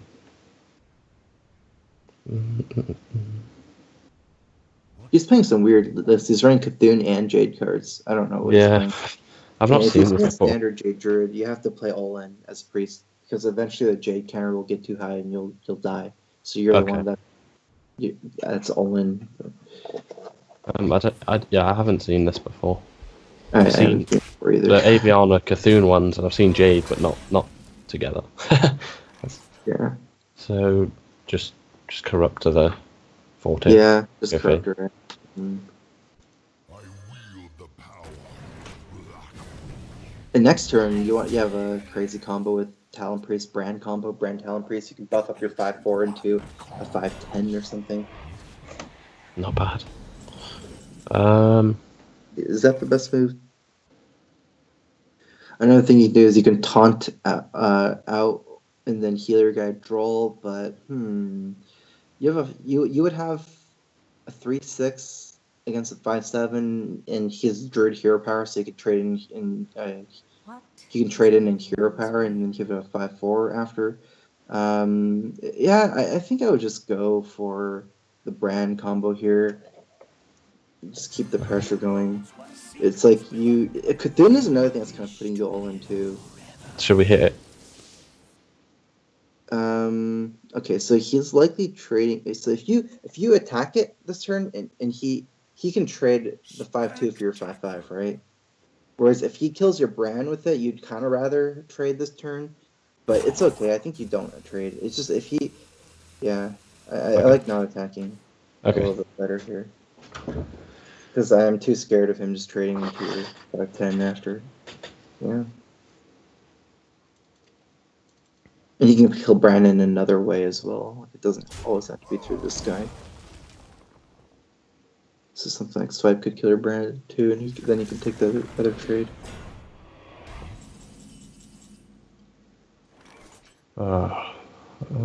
Okay, well at least he left up your Northshire Cleric. You might want to start drawing potentially. I think you since you have taunts here and it doesn't seem like he has Swipe or he's even willing to play it, maybe just trade your 5/10 into his 5/5 and then heal it to draw. Okay. That might be a little bit better than Worm Restoration this turn with your extra mana. And you're likely playing your Tempo Dragon over playing Mana Efficient, so I like Twilight Guardian here more than Aggro Break, yeah. It's like a little bit harder for him to deal with, right? It's like my Protector Northshire Cleric, for example. Or it kind of forced him to hero power, maybe. Oh, why is this deck? Yeah. This is a weird deck. I'm not very good with Druid, so It's like a reason why you kind of need 2 shower deaths sometimes. It's like it's obviously a meta game thing, like what you want to make your deck good against, right? Because shower deck's excellent again in this matchup, but not always good. Oh wow, double Doomsday with Lunar Vision's crazy. All right, Oh. let's get into second. Ideally, you don't want the Doomsayers to go off. In fact, you can't let the Doomsayers go off. no. So do we bookworm one and pain the other? It seems like that's what you have to do, yeah. It's looking like Dragonfire Potion moves, but it kills too much of your own board. I think it's worse, yeah, definitely worse. Yeah, and you have to do some weird trades into the Ancient of War. 5-7 and 3-1. Yeah. Yeah. That's not that bad, actually. It's not that weird. It's not even that bad of a trade for you. 5-7 and 3-1. I used to. He's got Druid hero power, so 3-1's gonna die anyway. Yeah. Okay, so managed to kill 2 Doomsayers. Were they both from Lunar Visions? I think one was from Lunar Visions. Oh, okay. I'm not sure. Right, so that's both swipes gone. Yeah, and you're starting to get scary here because you're starting. It's been quite a long time. Back in operative soon.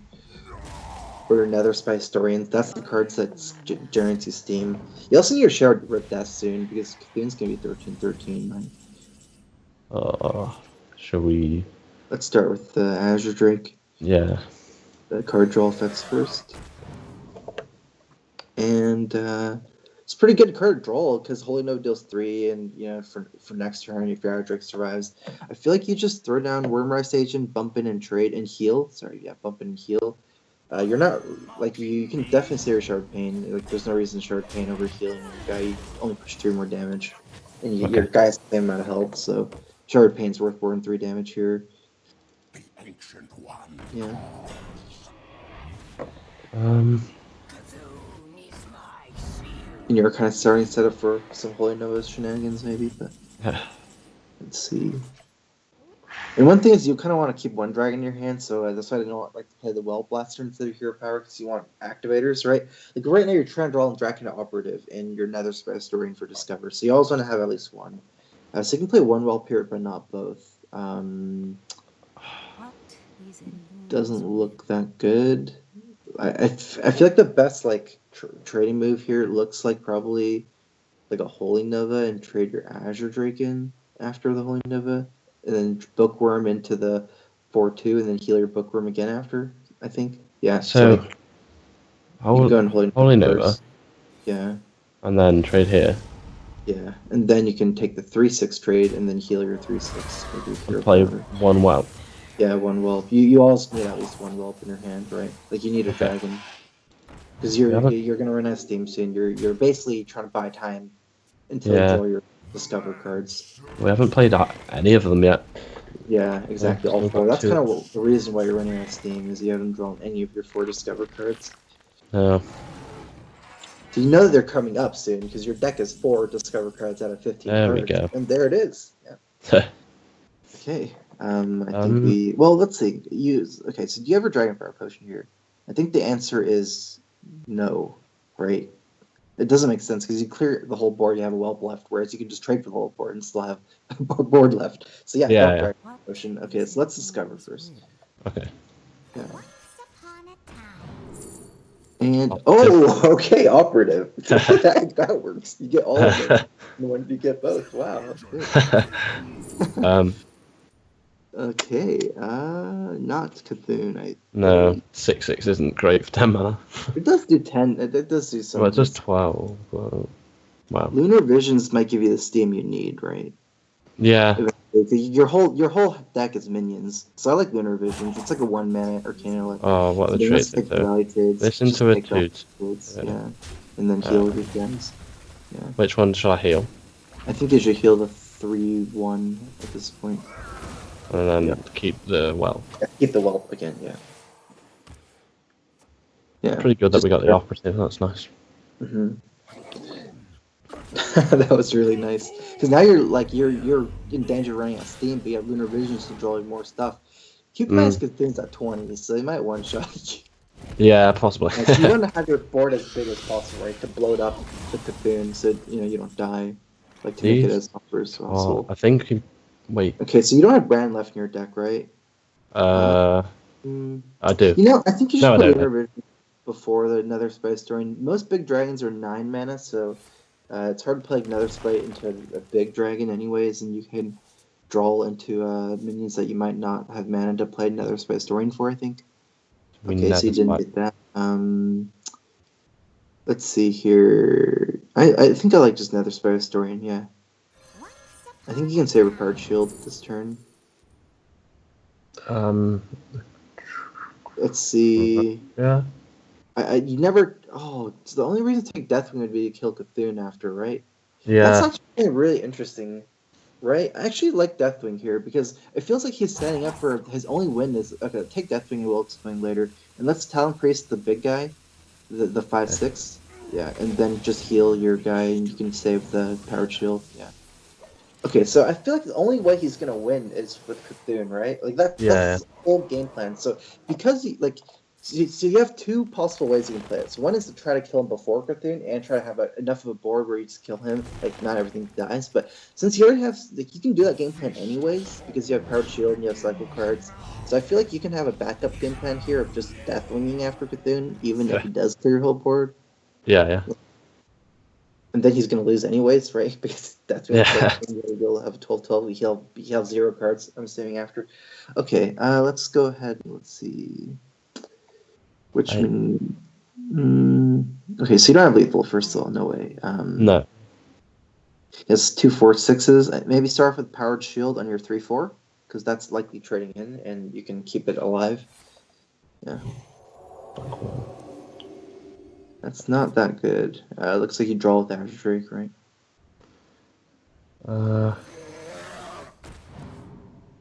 Then another Powered Shield. I don't think you keep your 1/3s alive. Let's just do it on the Azure Drake, your second Powered Shield, because that one's a force minion, for the 4/6. And play that one, I guess, yeah. Well, I do play. Okay, let's start with the trade. So 5/9 into one of them, 1/3 into that one as well. I don't think you kill the other one. Yeah, you should probably kill the other one. Yeah, first. It is the right one. Yeah. Okay, I don't think he's gonna. And then, I think let's just heal your guy instead of playing it. Yeah, and just pass. Yeah. Because you want to use your go power a lot, and that seems like about as strong as Worm Rust Agent. It doesn't seem like Worm Rust Agent is significantly stronger than just healing your guy. It feels. Right, so because a 2/4 doesn't line up that well into a 4/6. No. And I guess the 4/6 doesn't really trade with your other minions that well, anyways. Oh, the 1/3 you don't really care about, so yeah.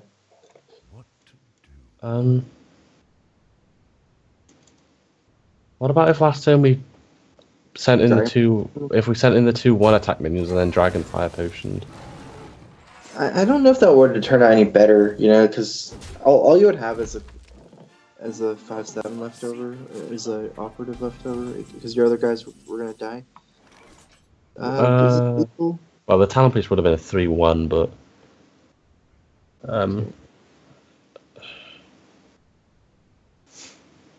wow, if you didn't have spell power, it would be lethal with Dragon Fire Potion, but it kills your own guy. Yeah. So is there a way you can buff that guy out? No, and it does 6 damage, so you lose your 3/6. You can't pain or death that guy, so it looks like you're not gonna have lethal this turn. So if you don't have lethal, you can just go for the obvious plays, which is like Bookworm the Brand and just trade in, and just play your Worm Rust Agent. Yeah. Yeah, and then heal this. That's actually funny that if you didn't have this spell power, you would have had lethal. Yeah. With Dragon Fire Potion, but there's no way around it. So. Just trade now the Chris Azure Drake. Cthulhu, he probably still dies, and if he doesn't, you can still Deathwing. Yeah, because Cthulhu's like 22 damage, but 22 is not even enough to clear your board. Very likely it's not. Well, it wasn't a very nice start, but looks like we got there in the end. He's running Jade Blossom apparently just for extra wall growths, I think. Like, he's not a Jade deck, right? He's a Cthulhu deck. That never drew, unfortunately for him. Wow. With lunar visions, that's interesting though. It activates. He can do Brand Cthulhu with lunar visions if he gets lucky enough, I believe. Right? Yeah. Yeah, you can. Maybe with like an innervate or something. Yeah, it's like I think that's what he was going for. Unless he has the Aviana combo, which obviously Oh then he yeah. can do, but It almost didn't seem like he was having the combo though. Like he wasn't a combo deck. no. Oh, whoa. There's a message in the chat for you, StrifeCro. Okay, let me go ahead and read it. Okay, let's see here. Yeah. Okay. Yeah. So okay. So we're gonna take a break. We'll be back after a quick break. I believe that will be it for now. As for me, I will be back in an hour to do another lesson, and then I believe there will be a tournament at some point. So yeah, this is definitely cool. I think our game's doing well. Like we want, like, did we win like every game or something? Yeah, I feel like? yeah, we did. Yeah. Okay, wow, for an hour, that's cool. Dragon Priest game. So yeah, let's do that. We'll be back. We'll be back in a bit. So see you guys in a bit. Okay.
Hello, everybody. Welcome back to the Skype Hearthstone Academy. We hope you enjoyed the coaching by StrifeCro, the hour session. I learned a little bit. Of course, I've been listening to StrifeCro coach for years and years and years. Jockey, how'd you enjoy that?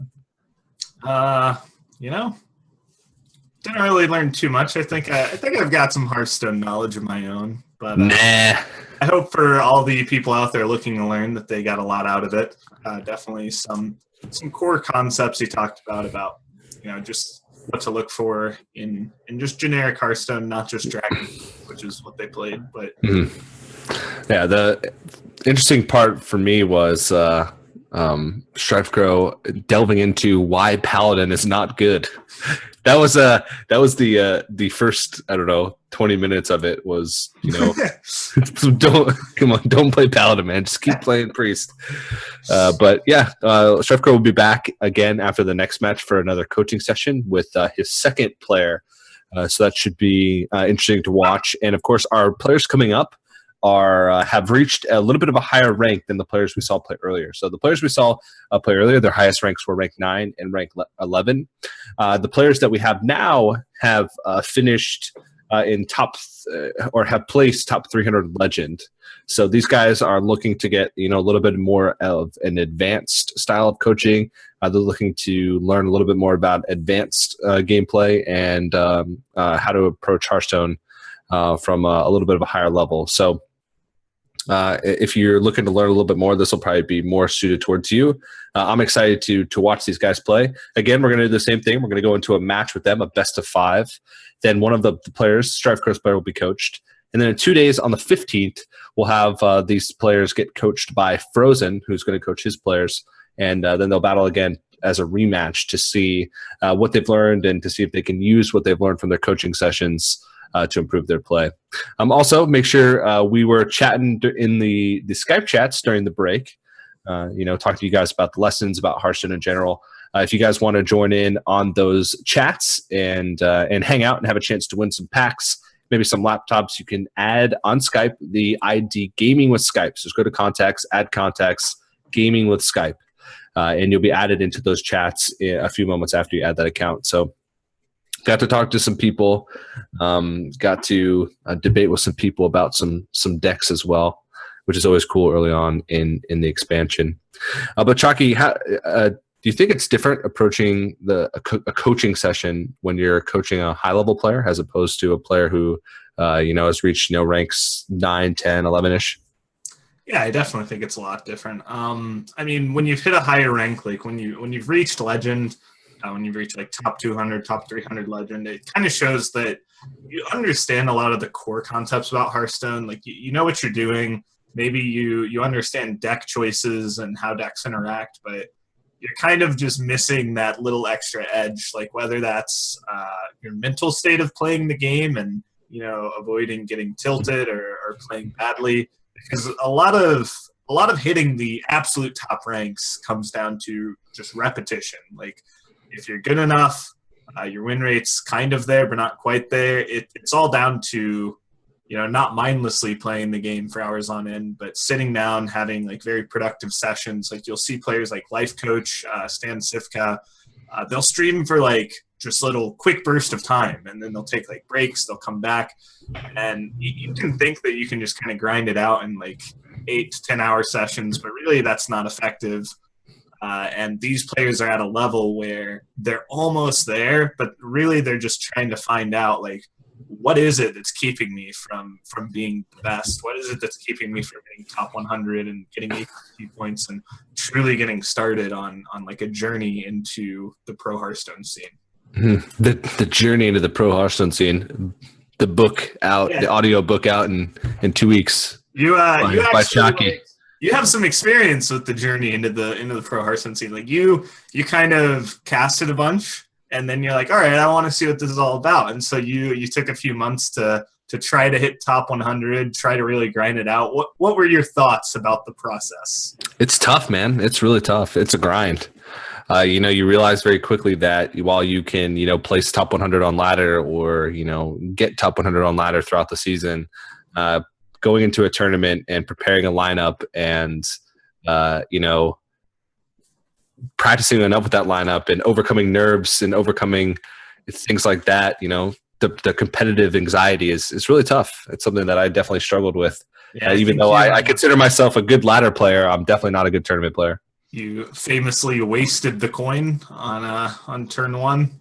I did, yeah. I had Innervate. I had double Innervate Fandral, and you wasted an Innervate, right? I wasted an Innervate. Yeah, I had double Innervate with Fandral and a coin, so I could have just instead of Innervate Coin Fandral, I Innervate Fandral. And I was 1 mana off all of my plays for the rest of the game. It was the worst. It was the absolute worst. And it was just because I had a lot of excuses. I know I've told you them a million times, but it's just because I wasn't, Yeah, it was like I've made that play on ladder hundreds of times, but because it was a tournament, because there were stakes, it was, it felt different in my head. And maybe that's what these players are looking for. Of course, One Nation to Gamers, who's producing the event, that's sort of their mission. That's why they wanted to partner with Skype for the Hearthstone Academy, is to give up-and-coming players and amateur players a chance to experience what it's like to be a pro, and to give them the opportunity and the outlet to be a pro. Of course, as we get ready to move into the first match of the series, if you guys want any more information about the entire Skype Hearthstone Academy what's to come, as well as some of the coaches that'll be helping us out in the chat as well as on the stream, head over to skype.onog.gg. But it's time to jump into the match. It's Rainzer versus Virium, our two students for today. Yep, and we're starting off with Arena Lockmare. I think we're going to see kind of more traditional decks from these two, since they have hit Legend. Looking at their classes, I mean, the least traditional classes we see there are Rogue and Druid, which are still pretty, on the brink of being top tier decks. Might see Jade Druid or maybe the Coon Druid. Mm-hmm. Coon Druid. Every time I hear it, I'm like, I think of raccoons. Yeah. We're going coon hunting. The coon. Like, what was that? What was that book? A really sad book, Where the Red Fern Grows. Did you ever read that book? No. No. This is a great book, and like they train the hounds to hunt raccoons, and they always call them coons. And so every time I hear that, I always think that in my head. But yeah, that's enough talking about Coon Druid. Coon Cthulhu Druid's the best because you can call it Coon Thune Druid. All right. We're learning some valuable information here. Good to know. So sort of have like the first decision point in this game for Virium. He can choose to tap or just play 3 mana 3/3. While it would challenge the Mistress of Mixtures, it is kind of nice to tap deeper into his deck, but he doesn't have a turn 4 play. So I mean, he's probably going to end up playing one of these 3-drops next turn, and then it does give him the chance to draw a Mountain Giant or a Twilight Drake. So that's kind of the thought process behind that. And also, if he had played Earthring Farseer and then drawn a Mountain Giant, he wouldn't have been able to play it. Yeah, exactly. So he does get a little punished. I mean, the upside is essentially you get an extra chance. You get 2 extra chances to see one of the 2 4-drops in your deck, Twilight Drake and Mountain Giant. But the downside is exactly this. Rainzer got to coin out Twilight Drake. Now he gets a value trade into the Earthen Ring Farseer if he so chooses. But, pushing chip damage in this match, it does matter a lot. And if you can force out an early rain out, it can be very beneficial going in the late game. But ultimately, life totals a lot less of a deal in the early game as Reno. It's not a deck that's really going to be punishing you that much. I'm right here trying to think what would punish him for not trading it to the Earthen Ring Farseer. And there's really not much, to be honest. Power Overwhelming doesn't even reach the Twilight Drake. Hellfire wouldn't even allow him to reach and kill the Twilight Drake. Yeah, I mean, I guess Dirty Rat, Mind Control Tech, it's like something. Or maybe your opponent wants to do like Power Overwhelming Shadow Flame, like you give them that option. You're not unhappy to see that too much. I mean, maybe you are a little unhappy because it's not like Rainzer has a great 5-mana play, but just a couple things. I do think that the face attack was nice there. You end up pushing 2 really nice going into this mid game where you're forcing Virium to be the defensive player and constantly be worried about just dying. Ooh, Face of Shambler picked up. Of course, Mountain Giant being one of the best targets for it, especially since he can Face of Shambler and then make the trade into the Twilight Drake and have quite a big power on board board advantage. Yeah, I think it's either like this is the best your Faceless Shambler gets. You do float some mana, but it's not a huge deal. Mhm. Alternatively, if he was feeling really brave, he could play the Emperor Thorson. You're not dead to a single card. Your opponent would have to have 2 damage spells, but there's quite a bit of damage in the Arena Lock decks these days, so I think that you just take the Faceless Shambler now. It's as good as it's really ever going to get. You don't need the Emperor discount right now, even though it's nice, so makes a lot of sense. Yeah.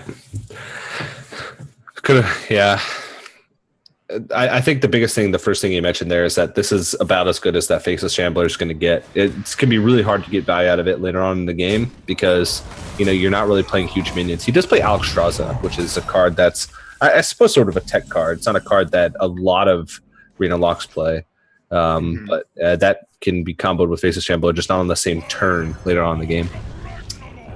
Yep. So Virium takes the opportunity to get a clean board Emperor down. Very powerful in this matchup, and he has the entire Leroy combo. So Rainzer's actually just dead should he choose not to make a defensive play here. Oh my. And a defensive play, his only defensive play really would be Reno. Well, he also has Refreshment Vendor should he choose to do that. He doesn't have a way to remove the Emperor, so you kind of, man, like I could easily see him going for like a Mountain Giant turn here or something and just dying. Yeah, and in a way you can't really play around the combo like that too much in Reno because a lot of times the matchup is about like utilization of resources, and if you have to use your cards inefficiently early on in the game, your opponent can punish you even if they do have that combo available. So now if he makes like a defensive play here, then if his opponent didn't have combo and just had other strong turns, it'd be like the much weaker play. Yeah, it's exactly what I thought. I mean, it's too weak to make a defensive play here, and now Virium, all he has to do is recognize that he has the cards to kill him. And I mean, he had an entire turn to think about that. So I'd assume he would be able to see that. Just probably double, triple checking. Mm-hmm. It's taking him a while to count up 25 damage. Well, when you have so many cards in hand and it's a control map, yep, he's going to miss it. So maybe he's not used to the combo being usable on turn 8. And that is a big miss because Rainzer has like the exact type of hand that'll let him get back in the game with Shadow Flame, with Reno. Like, this was a huge window. I mean, he's going to get 2 Emperor discounts, so he's still in a commanding spot, but is there any way? No, he's going to trade out. Okay, so no chance of a counter lethal here. But when you have so many cards there and you have so much weighing on your mind, and I mean, you even talked about this before the match, that it's a tournament match technically, and that makes you nervous. It makes you so wary that you're so worried about misplaying that you end up overthinking it, especially in that exact type of board state where you're so worried, how do I answer the 8-8? How do I answer the 8-8? I don't have a good answer. What do I do? I'm at 9 health. Yeah. And it's like, well, you could start by killing your opponent, and it's the simplest thing to miss. But when you're playing a deck like this, where you can have these amazing burst damage out of hand, you really do need to be looking for it constantly, especially the more combo pieces you pick up, the more aware you should be of your damage potential. Mm-hmm. So a pretty huge mistake there. Don't believe he has lethal now. Now he's got... He's one. No, he's more than 1 off. He doesn't have the mana. So he's 3 off. Well, no, he has 3 off. Yeah. Next turn, he can Alexstrasza his opponent and Leroy in the same turn. So if he could do that this turn, he'd only be 1 off. But, yeah, I mean, he's definitely put himself in a much more awkward spot, especially because he is at such low health. And doesn't have Reno. At worst, Rainzer might end up having a rag flip to win this game. But I feel like he's in a commanding position now. Virium can tap and Alashaza himself if he Yeah. doesn't find Reno. And then he could just trade out the board, leave himself with a solid board at 15 health of a 2-1-1 and an 8-8. Mm-hmm. Really sucks that he can't get this Mortal Coil down. It would save an entire 2-2. So goes for that. And the tournament at 10D for good measure. Tournament 10D blocks combo from killing him, since one of the Leroy's would have to go into it. So like that play, considering he saw the Emperor last turn. There's always Mortal Coil. There's always Mortal Coil, but if you can play around it for free, then might as well. Ranger could potentially steal an 8-3 with Sylvanas Shadow Flame. I mean, Twisting Nether is always just an option. I think I like Twisting Nether rather than the Sylvanas Steel play. Sylvanas is a very powerful card. Basically, Sylvanas Shadow Flame breaks up any board state. Twisting Nether does as well, but it doesn't put you ahead on the board. Basically, depends on how awkward you think it's going to be for Virium to deal with an 8-3. And, I mean, Renalak has a lot of effects that deal 3. Hellfire, they've got Abyssal Enforcer now. I have no time for games. Well, Sylvanas Ooze going to be played out. Doesn't feel comfortable playing the Abyssal Enforcer onto a board like this. Even though Sylvanas is a really powerful tool, playing it proactively can be okay sometimes. Yeah, so probably going to force another defensive turn from Ranger here. And the way you deal with Sylvanas obviously has to be more defensive than usual.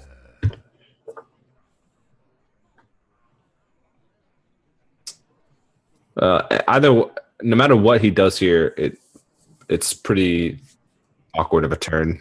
Yeah, really is. Because if he uses Sylvanas Shadow Flame, he doesn't steal anything, which is one of those game breaking plays that you said, like a Abyssal Enforcer plus Shadow Flame. Feels like you're wasting resources as well. Ooh. Just gonna ignore it.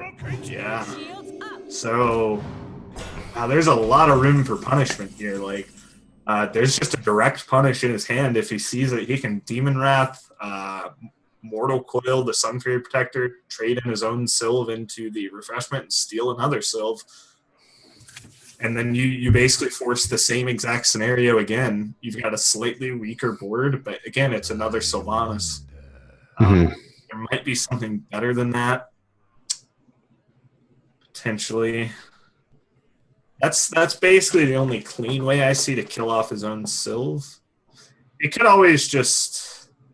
Well, since his Sylve was played first, he actually can't just trade him. He could... he could try and bounce and... Nah, I guess not. Try and steal something bigger and then have his opponent steal back something smaller. Yeah, that's kind of a complicated and random outcome. Yeah. Running out of time, though. Have to see what he spotted immediately as a good play. Ooh, this is bad. I mean, it's a clear board, but I definitely think this is going to leave him with nothing. And he did get the attack, got the attack to face, but he is very low right now. Yeah, I think that was a very botched turn. Under the pressure, did not really find a good way of dealing. Sylvanas boards are some of the most complicated in the game, but especially when both sides have one. All right. Well, Ranger has to have a read that the cards in hand aren't combo, even though they are. Yeah. Because he didn't die when, he could have died very easily early on in the game. So that's one thing to keep in mind, that might force him to play a little bit differently. Of course, these turns he's not really in too much danger because with an empty board, maximum possible damage that could be after seeing the Dark Peddler card is usually 20, unless your opponent plays the Soulfire. Well, no, he already played the actual power overwhelming. Oh, he played the power. Oh, yeah, that's right. So he played the power overwhelming. So well, it's 12, but the cards have been reduced, so they could add in extra damage, like a Hellfire. So it could bring it up to 15.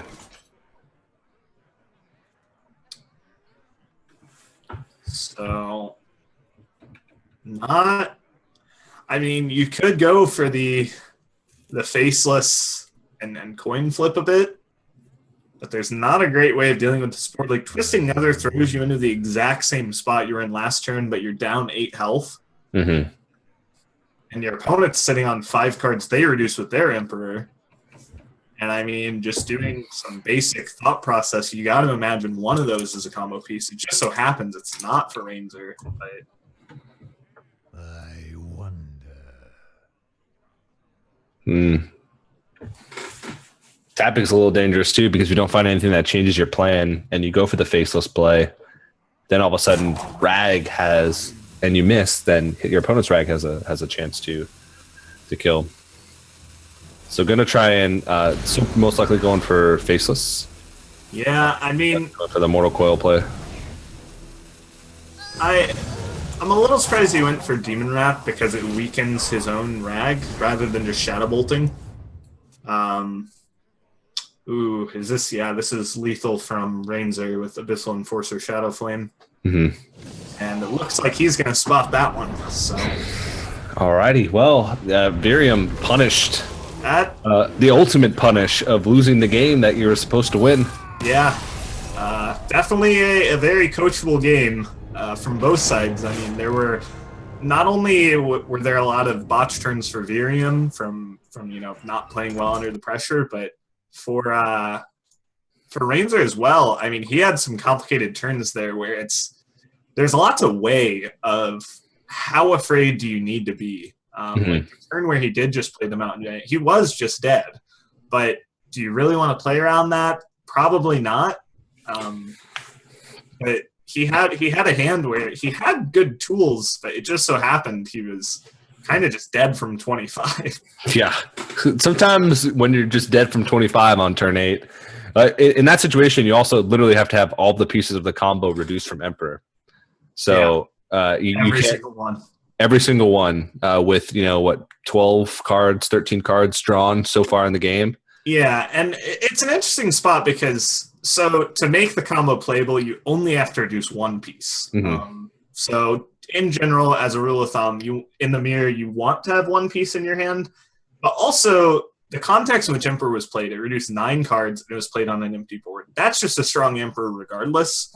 So it's okay to make the read, I think, that your opponent might not have combo pieces. He just happened to have all 3. Yeah, but Rainzer are going to take a 1-game lead in the series because of the error. So he's got a little bit of a head start here. We'll see what else he's playing. I believe Rainzer was playing also Rogue and last deck being I think he had so he's got Warlock, Rogue, and maybe Shaman or Warrior. Yeah, Shaman. I think Shaman. Yeah, and Virium had Druid, Warlock, and Warrior. If I remember correctly. So Rainzer is going to throw out the Rogue here now. Ignore the class icons. We'll get those changed in just a moment. And Virium's going to play the Jade Druid, it appears. So this is a deck that, Rogue has changed a little bit. It's not the same as it once was. It's a little more aggressive because of the use of Pirates. Small-time Buccaneer fits kind of nicely in the deck. A deck that wants to hero power on turn 2 almost every game. Small-time Buccaneer allows you to have pretty much a free 3-2 and pull patches out of your deck to make you more likely to draw better cards as the game goes on. Yep, so turn 1 Jade Idol, especially into Wild Growth, is essentially kind of the nuts for this Druid. The 1/1 it creates is not that impactful, right? But the fact that the rest of your Jade cards for the rest of the game are creating relevant bodies, like starting at 2/2 from your Jade Spirit or Jade Blossom, that's a huge deal. this is not a matchup where you're going to go to fatigue and be shuffling Jade Idols into your deck. So Yeah. you need to just ramp out the most powerful Jade Golems as possible. And Rogue is a deck that's going to be faster than you. So having the extra power just to survive is very important. Yeah. So sap against this deck can be pretty good if you're sapping like a single Jade target, because a lot of times it's going to be much more expensive to replay than it was to cast if you're getting it from Jade Blossom or Jade Idol. But cards like Jade Behemoth or Eye of Blackpaw, those cards are tough to sap because they have immediate impact on the way back down. But Ancient of War is great. Anything that's sort of expensive to play or will be expensive to play when they have to replay it. Yeah, so I'd really, really like to see Ranger coin out the Tomb Pillager this turn. And in fact, I didn't really like his dagger attack last turn because to me it seemed so obvious that he would need to coin Tomb Pillager this turn, and you want the flexibility of hitting with the dagger and holding an extra charge to keep your small-time Buccaneer buff, or just to use the dagger in the future when you don't have the mana to get a new one out. But it's so key that he plays the Tomb Pillager this turn instead of being greedy and holding on to the coin, not only because he doesn't have a Gadgets and Auctioneer or anything to combo with the coin, but because turn 5 is a turn where Druid has very obvious plays. They're either going to draw with Nourish or they're going to play Azure Drake. And both of those you punish by getting on the board early and then sapping their Azure Drake and pushing a lot of face damage. Mm-hmm. And the saps in his hand also sort of play into it. You don't want to sap when you don't have minions on the board or if you're not developing. Doomsayer is a really interesting pickup. This is something that players have just recently been starting to include in their lists of Jade Druid, and it really helps against the aggressive decks, but it also helps you create some really weird turns in the mid-game, just like this one, where suddenly a really clean-cut turn where Ranger goes sap, Cold Blood, hit you for 9, and that's basically GG since he has Leroy Abyss in his hand. Suddenly it becomes so much more difficult. Mm-hmm.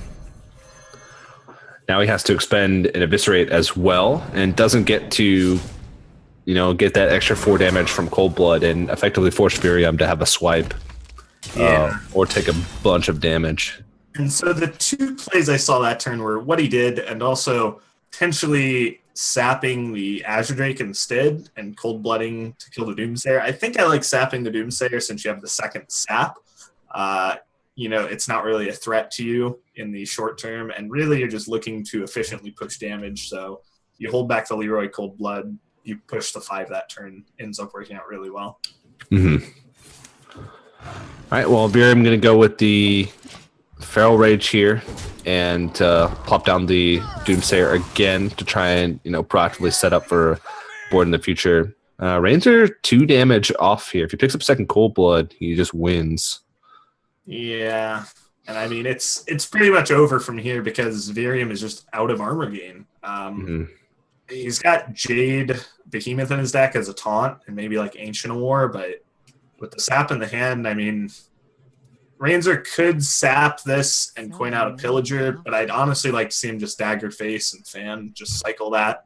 Pretty much have inevitability here, having seen both Feral Rages. That 12 is the life total Virium is going to be playing from, and you've got the sap to deal with the first taunt, so just let this Doomsayer go off. Who cares? Well, he's going for the risk of the Tomb Pillager. We can see Virium doesn't have Jade Behemoth or a Ancient of War, but yeah, and both of those would really just delay the inevitable, I feel like, but it's just something extra that you could play around potentially. I feel like should he have played like an Ancient of War, suddenly Ranger has to spend his whole turn clearing it, passes with an empty board back to the Druid. All he has is Leroy and whatever cards he draws. And suddenly maybe it's a game. But obviously with the cards available to Virium, he will be dying next turn. Mm-hmm. Yeah.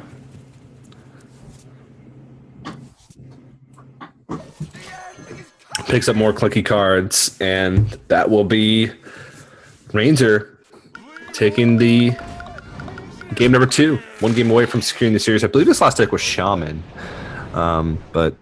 So Rogue has a lot of players when the expansion first was released, thought that Rogue was not going to be in a great spot. Then a lot of players realized that a more aggressive style of Rogue could be worked out with Pirates because of Small Time Buccaneer and its strength. And a lot of players tested that out with like Questing Adventure. But Ranger had a version that had double sap plus Leroy, so it was a very aggressive version. Where do you think that sort of lands in the meta right now? I think it definitely has a very specific spot where it has some good matchups against, like, say, Reno Lock, against Jade Druid, which we just saw. Mm-hmm. But it still has some poor matchups. Pirate Warrior, the full aggro version, is kind of fading out in favor of Dragon Pirate Warrior. And Rogue fares a lot better against that deck, maybe even being favored. So Rogue is sort of finding its legs in this meta. They did get a little bit of support. It just wasn't in the form of class cards, which kind of outraged the community. They were like, what are all these Rogue cards? Stealth synergies, who cares? But, I mean, they got patches. They got Small Time Buccaneer. They got Counterfeit Coin. And all of those cards are seeing play. Rogue was already in a pretty solid spot in terms of the tournament metagame, and I think it retains its spot as, like, it's not just an outright top 4 deck, but it's on the edge as like a 5th, 6th deck, and it's got some very specific good matchups. So if you think you know the metagame coming into a tournament, you can bring Rogue in your lineup to target specific. Yeah. Fantastic analysis, Chalky. Why, thank you. All right, well, time to go into game number 3. Ranger with a 2-0 lead and only Shaman remaining. So definitely one of the strongest classes right now, at least in the current meta from what people have figured out. Versus still a powerful deck from Virium and what appears to be Dragon Warrior. I can assume there will be at least a few Pirates in here as well. I would assume you will be right. But not in the opening hand. That is still it's not the prettiest hand, but Fiery Warraxing down a Trog is pretty valuable. Mm-hmm. Yeah. Fierce Monkey also decent. Also gets the Blood to Ichor. That's a big pickup. Since we know what's coming next turn. Now, TJ, I've got some good Hearthstone knowledge, but my best piece of knowledge is just Totem Golem is a really good card. Yeah, I think that's also great analysis. It won't be in the game for much longer, though. Yeah. At least in Standard. Sad noises.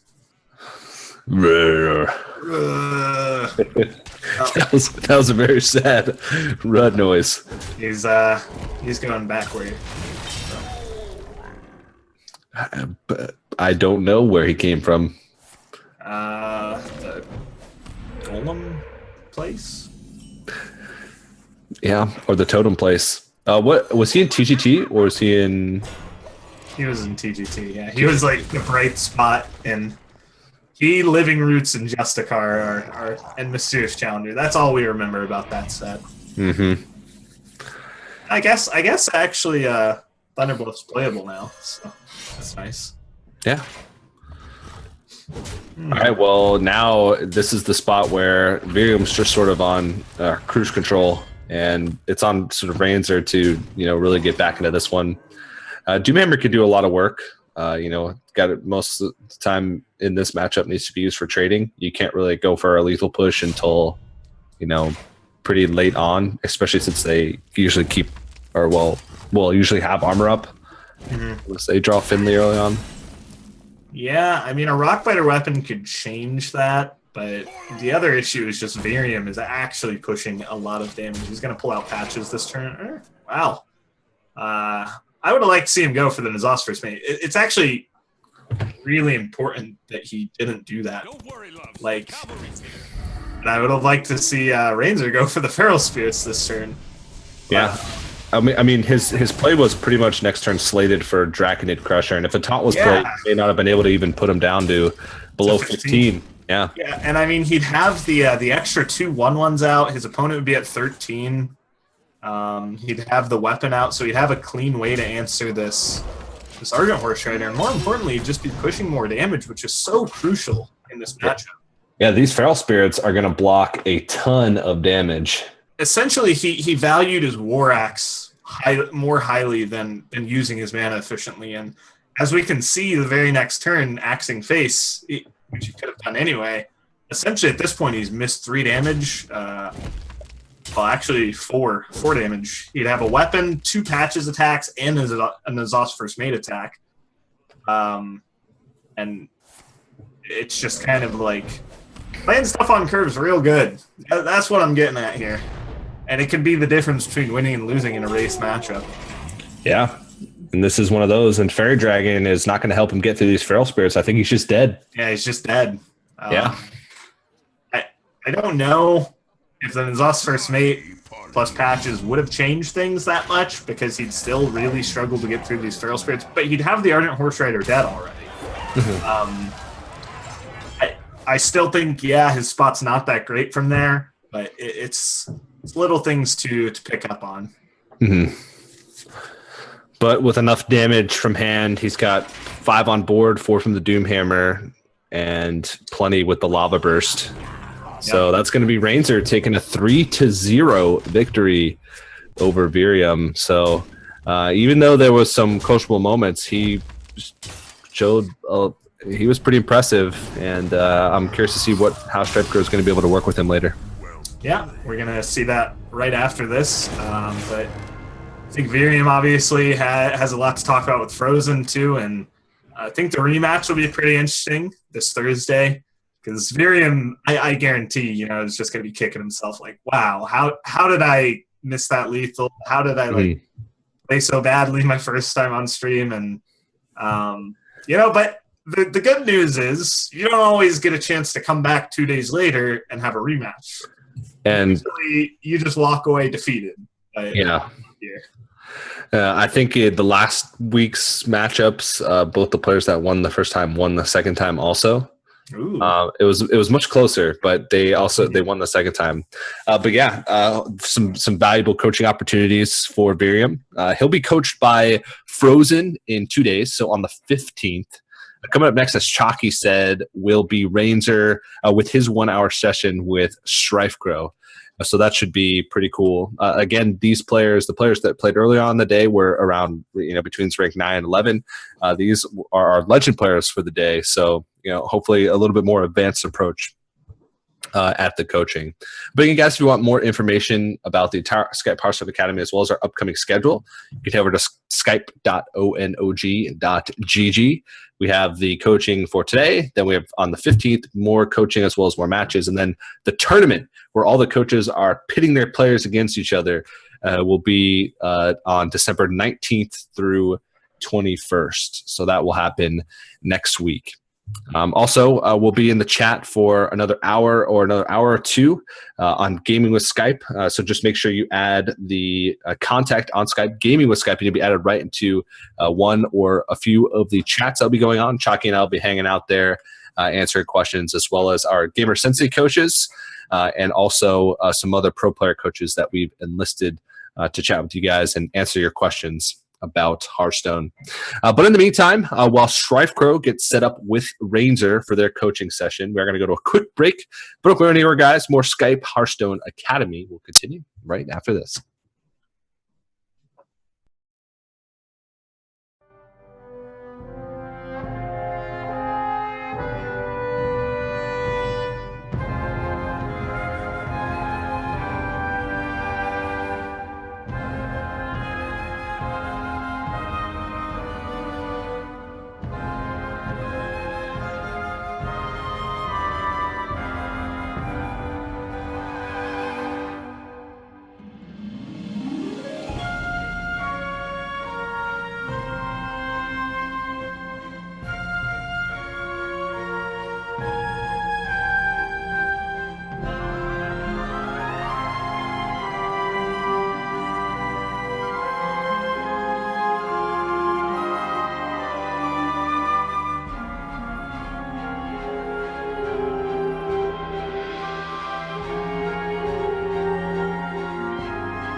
Hey,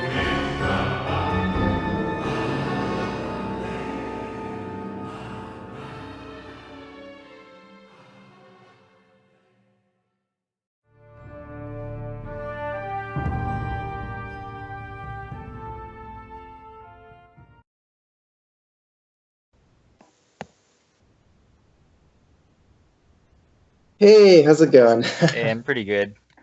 All right, so we're back doing another lesson. So so what are we gonna play today?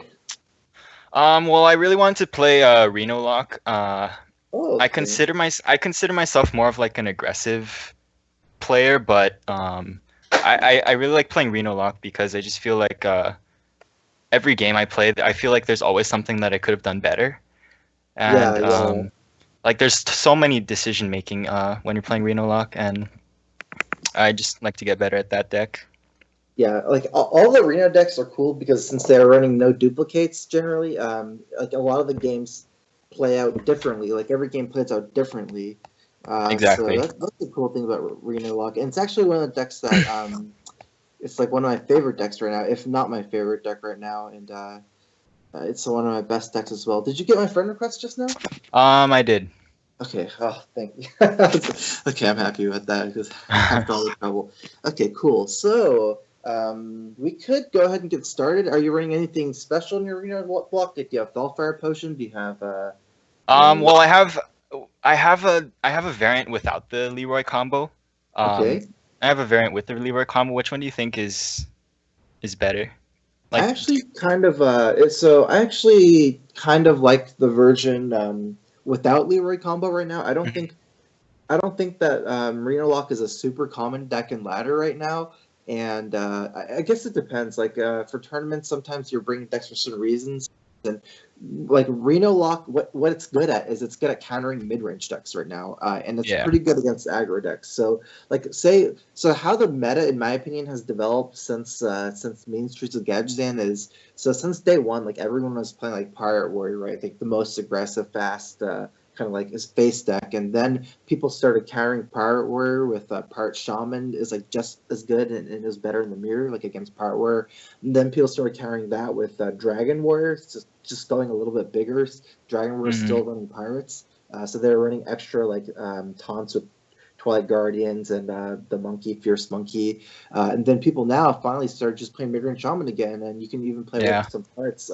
So that beats like all four of those, all three of those decks. You know, it's just like even a little bit slower with Thunder Blast and things from below. So it's just like that's how it's developed. And Mid-Range Shaman beats all the faster aggro decks. And what Reno Lock is really good at capitalizing is the slower your deck goes to beat the aggro decks, the better like mid-range Shaman becomes. So it's really good against mid-range Shaman. It's pretty good against Dragon Warrior, and it's still really passable against the face decks like the pirate decks. So I would consider myself a Reno Lock expert, and against the pirate decks in particular, Hmm. like you want to mulligan very specifically. So there's just a Yeah. few cards that make a major difference in those matchups, Hmm. and you don't actually need like that many early game as long as you have like those key cards like Doomsayer, like Acidic Swamp Ooze, Demon Wrath Kazakis, and Reno. So Hmm. I think it's completely fine to play a version without Leroy Faces combo and just try to capitalize on the good matchups. Okay. Well, other than that, my list is pretty standard. I do run Ragnaros. Okay. Um, Are you and running Draxus? Draxus. Yes, I'm running Draxus. Yeah, I Draxus really like Reg. Draxus because Yeah. I think it's I think it's a mistake if they'll cut Draxus because a lot of times the game just gets grindy enough, and Draxus is just so good in a variety of situations because having Draxus in your deck, just the fact that it's in your deck allows you to play inefficiently, you know, when you have to, Yeah. like because you always have like that last one condition of Draxus. I Yeah. think Ragnar's probably a little bit overkill, but I'm not sure. Yeah, we could just get in some games and see how it goes. That'd be good with me. So Okay. Cool. I'll yeah. queue up then. So you're ranked 3 right now. Yeah. Getting close to legend. Yeah. Pretty close. I got legend the other day when I was spamming the ladder before here. When I was practicing like a bunch of decks for Seed Story Cup. Hmm. Okay, let's see. Let's get Shock. into the game. Okay. I got into the game. Sorry, give me 1 second to pull up the mulligans.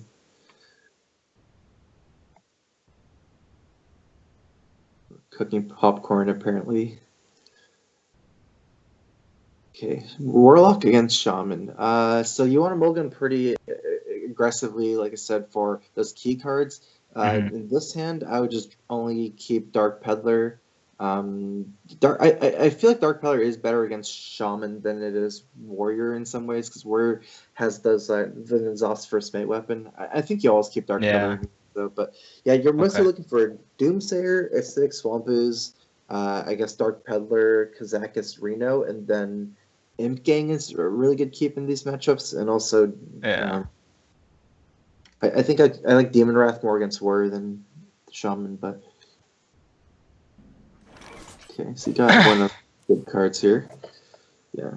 So you never coin tap on turn 1, right? That's just no. I'm pretty confident in saying that you should just never do it. Like no matter what. Yeah. Okay.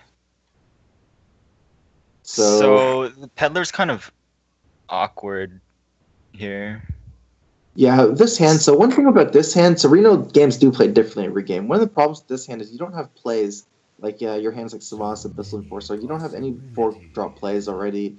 That's like a kind of like a little bit of an incentive to go ahead and life tap here, since your minion's trading poorly and you're really looking for something to do, like Hellfire or like Twilight Drake or Fresh and Renner. So I'd just go ahead and tap here for now.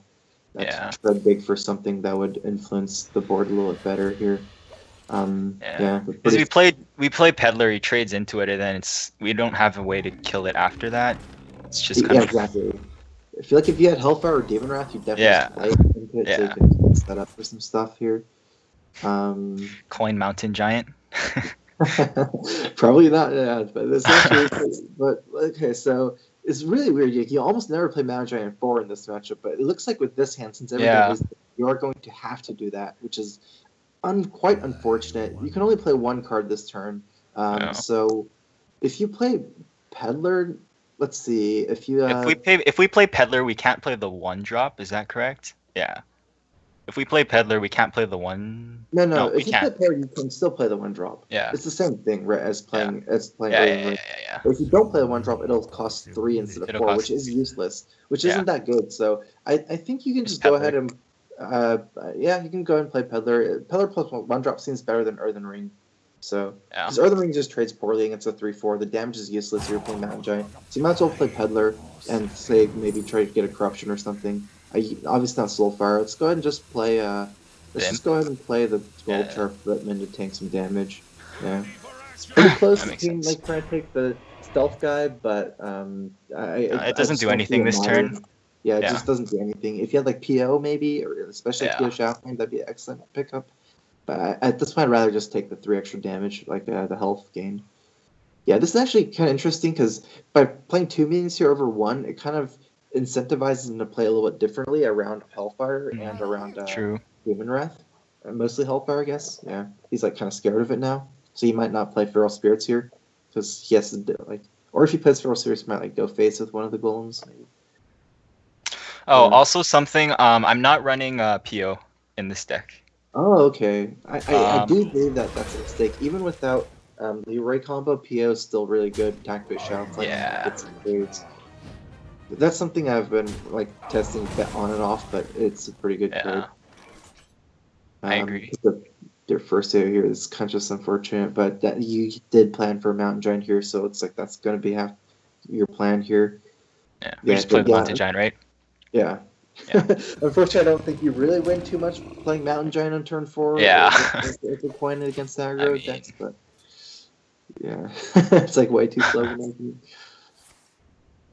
Yeah, PO is good with Shadow Flame, and it's just good in There's general. a lot of tricky things you can do with PO. Sometimes with Sylvanas when you're desperate for something, but we'll see if we can get Reno or somehow stabilize here, maybe with Kazakus. Okay, that's interesting. Reno.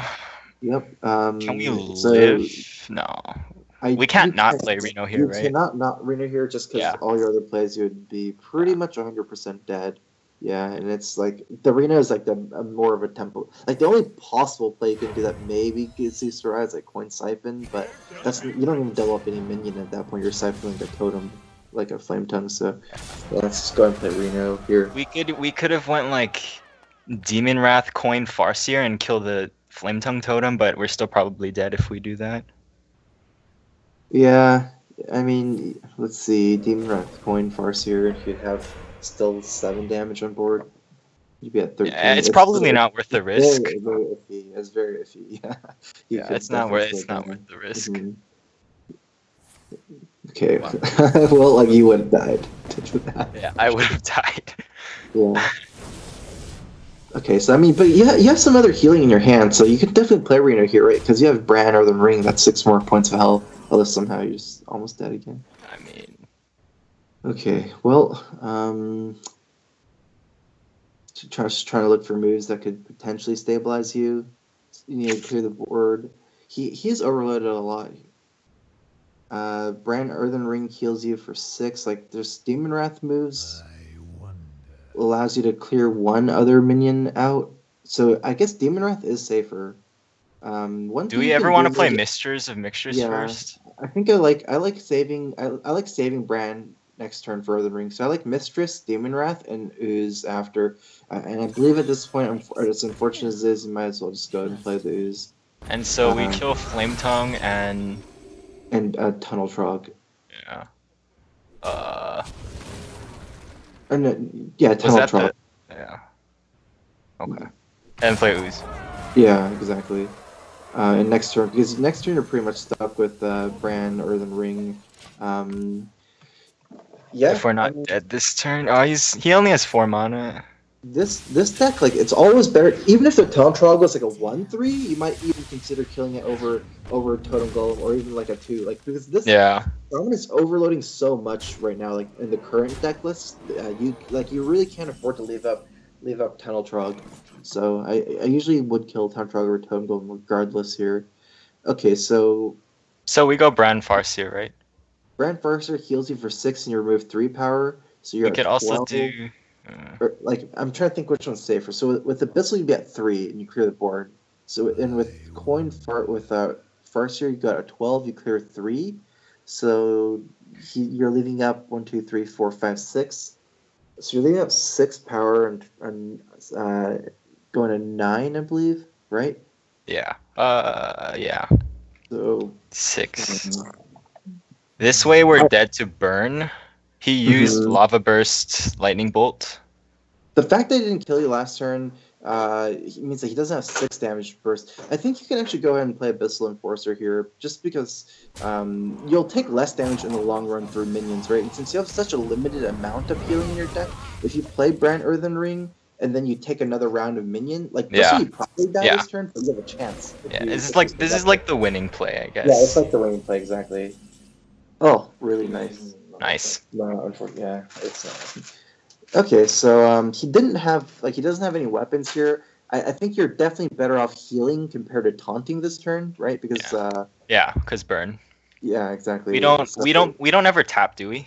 No, never tap here. It's definitely not worth it. I mean, you probably win the game. So I definitely just play Bran Earthen Ring. You probably want to set your Bran close to your 6/6. Yeah. So you can taunt the 6/6. Yeah. Because that actually feels like here you're actually in pretty good shape. You have Siphon Soul to heal for more, and you have Earthen Ring. So I definitely don't think you should tap. The good thing is left 2 cards are not damage either. Because he would have probably played. He would have killed us. Yeah. Yeah. Maybe he has, I guess, like 1 damage out of those 2 cards, and he's saving him for a spell power, maybe. Oh, okay, that makes sense. He was waiting. He was waiting for the weapon. Are we dead? No, we're not dead. No. Okay. So we're dead to burn again, unless we siphon. But we can. You can get the best out of both worlds now. You also need to racing him at some point. He has 9 because you want to basically play defensive and be able to kill him, right? So you can't kill him this turn, but I believe you want to set up to kill him next turn. So I don't think there's a reason to really trade too much over. So I think you can start with let's see here. Farseer into the Flame Tongue. Okay, so you have how much damage do you have next turn? You have 9 on board, 9, 10, 11 on board, and then you have Argus, right? And you have Sunfury. So you can afford to trade your 3/3 in, and then siphon one of his biggest minion. Yeah, his and then Sunfury. yeah, and Sunfury and go face because you want to set up lethal over 2 turns. If you didn't have lethal over 2 turns with this, you don't even want to. You don't even want to kill a flame tongue. You just want to siphon. Do I taunt Bran or Farseer? No, taunt Bran. It's just whatever's more health. Yeah, and we're going face, right? Yeah, definitely going face. Like I said, you don't even have to. You don't even have to. You can also siphon the flame tongue and not even kill a 2/1 and just go all face if you don't have lethal this way. But I do believe you do have lethal this way. So that's interesting.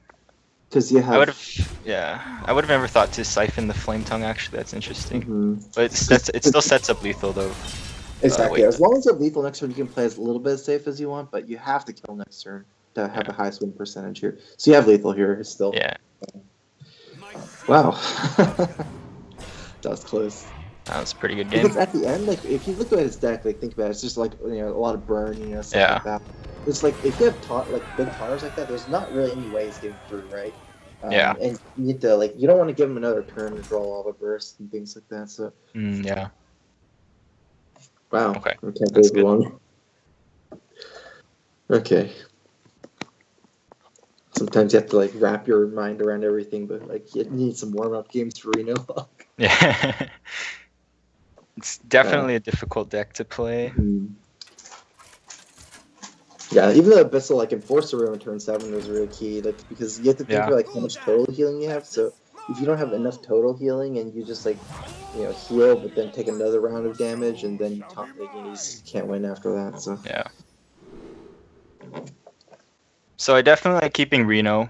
Yeah, you're definitely keeping Kazakus. Exactly. Yeah. That's one of the major power cards in this matchup. And you drop Earthen Ring. It's not a good card in this matchup. It doesn't line up well with Totem Golem. You're looking for... That's a good card. Yeah, it's a good card. In fact, you might even play on turn 3, so it's way better than... But I would not keep Secondary Bruiser either. It's okay, but it's not actually one of the key cards in this matchup either. It's just kind of decent. I would not keep Mind Control Tech. I think you just go for almost exclusive stuff like Doomsayer and AoE. Shadow it's really excellent too. Definitely go ahead and tap here. If you don't have anything on 2, you're almost certainly tapping regardless of what your hand is. But especially if your hand has Reno and stuff, there's no way you're gonna die before turn 6 with this hand. So Shadow, right? Actually, no, because he had a really slow opening, right? He didn't do anything. Yeah. And you can play Mountain Giant on 4. If you Shadow, you can still play Kazakus, which is actually so this you actually have 2 choices, and they're both kind of reasonable. If you didn't have Kazakus, you 100% don't Shadow Bolt here.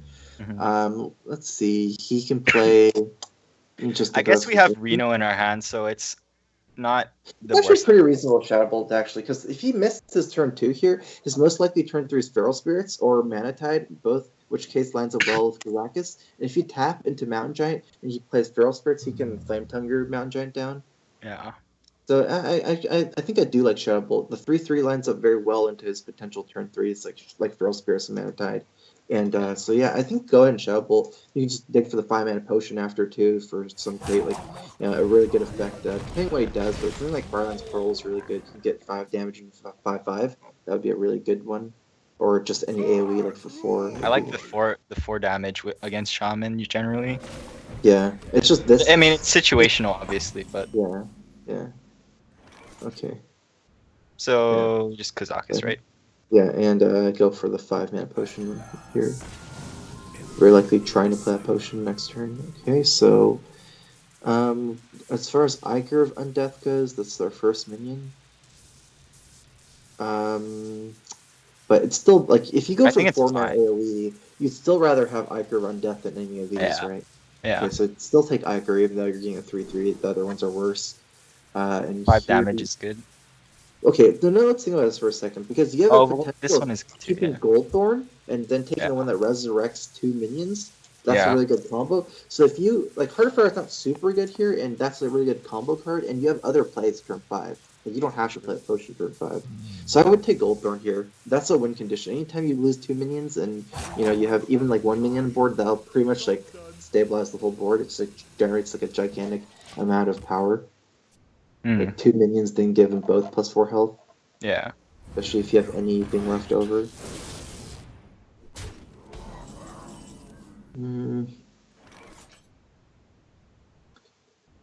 Okay, so we do have Reno. The Kazakus potion is not going to be that good here.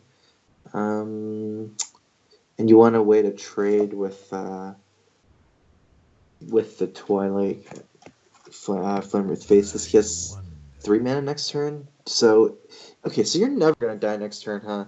Yeah. Like, it looks kind of cute to play Secondary Bruiser except for Soulfire, but I think you can just go ahead and play Mountain Giant. You have Reno in your hand, so say he gets you to, like, does 10, maybe he Wild Burst you low, you just play Reno and trade your Mountain Giant in.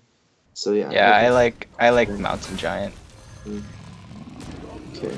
This is They don't run Hex, do they? Yeah, they don't run Hex. It's very unlikely he's running Hex if you see Flame Wreath Faceless, but even if he gets Hex, like it's still playable, right? It's not really any different to get your Mount Giant Hex than get your Secondary Bruiser Hex, because it's ultimately about tempo in this matchup. Kind of unfortunate that you cannot kill his guys. If you play Reno, you're still taking 12. Kind of dangerous. Let's see if there's some alternate moves. We can go MC Tech Second Rate Bruiser. Or we can just Reno. Because the problem with Reno is that we're still taking a lot of damage after, right? Yeah. I like the MC Tech move better because you can't die. He's overloaded again, so you can't get double lava bursted. Make sure you MC Tech first and then play the secondary bruiser before. Yeah. Or else you can't do it. Okay. Sure. MC Tech first, right? Yeah, MC Tech first. Yeah. Well, actually, it doesn't matter. It doesn't. Yeah. But as long as you don't attack first. Okay. So yeah, no matter what, you can clear out the 7/7, right? Is it actually? But if you let's see. Yeah. Okay, it's fine. We always kill the 7/7 over the Tunnel Trog, right? Oh yeah, for sure. Yeah. 7/7. It's actually kind of close, but not. I mean, it'll grow to 7 at most if he overloads for 2. Yeah. But he's on 4 mana this turn anyway. Easier. Even if it's a 7/3, it's still easier to kill as a 3 health minion. Yeah. Because you can play Reno and Soulfire next turn. True. So, yeah, it's like I don't know, it's really hard to play Soulfire with last turn because you're just trying not to lose your Reno. Discard Reno.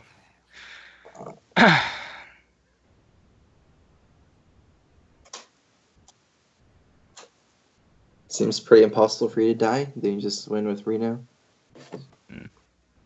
That Kazakus potion would actually be crazy on this board. But you definitely can't play that over Reno. It's not worth it. Yeah. He hasn't used Lava Burst yet, has he? Yeah, no, he has not. But that's the thing about being when he's over there for 2, right? He can't play double this turn. Yeah. So you'll be fine here. Maelstrom Portal's pretty good, I guess. That's okay.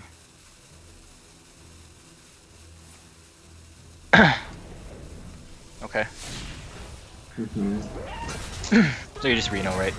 Yeah, just Reno here, and you win 100% of the time.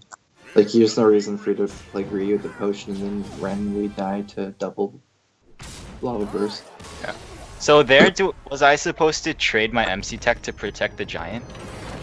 Oh, definitely, yeah. You're in control. Like, you don't have to play for that burst, like that 3 damage burst, right? It's like, say you didn't concede, you trade your MC Tech. Yeah. Okay.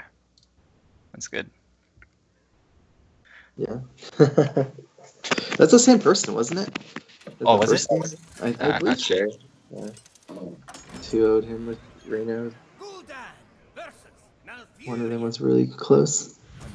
Oh, I forgot to add PO back to my deck. Okay. Should be fine. Keep in mind that when you're playing against Jade Druid in this matchup, you want to play as aggressive as possible, looking for like Twilight Drake and Mountain Giant a lot, because Kazakus is also an excellent keep. You are all in against both types of common Druids, Jade and Kun, meaning like Kun can OTK with Malagas or Cthulhu combo, and Jade will grow bigger than you, so you do want to keep a proactive hand to pressure in the mid game. So I would just keep Kazakus here. Another thing to go for is Imp Gang. Imp Gang is actually surprisingly good against Jade because it farms their early Jade tokens really well. It's true. So that card, Kazakus, Twilight Drake, Mountain Giant.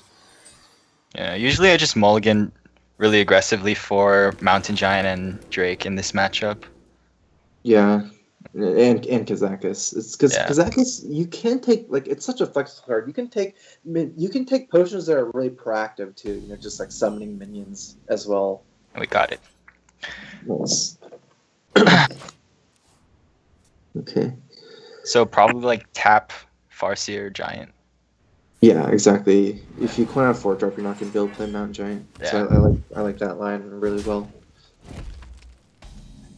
Then you can always play Kazakis later, but the stronger tempo play is definitely the Giant. Yeah. No, like actually a decent amount of druids aren't running mulch right now. Wow. I wonder if he's, that's created from Ravenel, so we're still not sure what type of druid he is. He could just got that for ramp and be a Coon druid still, but oh well, Yeah. let's go ahead and play our Earthen Ring, go ahead and set up for the Giant next turn. So what do you think I should cut for PO? I think Soulfire is a really good thing to Soulfire? cut for. Yeah, No, that's true. I don't know why I'm running Soulfire. It's okay, but it's really good against the 3-drops.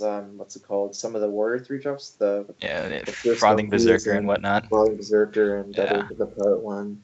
Yeah. And it's always weird because you can discard really important cards in this deck like Reno. Mhm. So I just been stay away from Soulfire just as a general thing in this deck.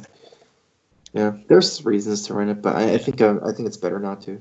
Yeah, I think the reason why I switched PO for Soulfire was because I was just playing against lots of aggro, and just found it like a PO a dead card when I was playing against aggro. I don't know. Okay. It's kind of weird. Yeah, fair enough, but it's kind of okay still. So here, use Wrath. Use Wrath. I mean, okay, so it's like technically you could do something like Shadow Bolt and play the Mountain Giant next turn. Mhm. Like if you think that whatever minion he's playing next turn is not going to be as high as a threat. So because when you Shadow Bolt, you're giving him initiative again, right? And then he plays something else. Yeah. But you think that whatever he plays next turn is not going to be as scary as this turn, especially the spell power and the trade here. It's pretty reasonable. Like you're punished by Ember, I believe in particular, but that's not a super common card to see right now. What about Mountain Giant Coin Soulfire?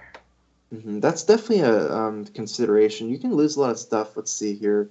Yeah, it's kind of bad if we.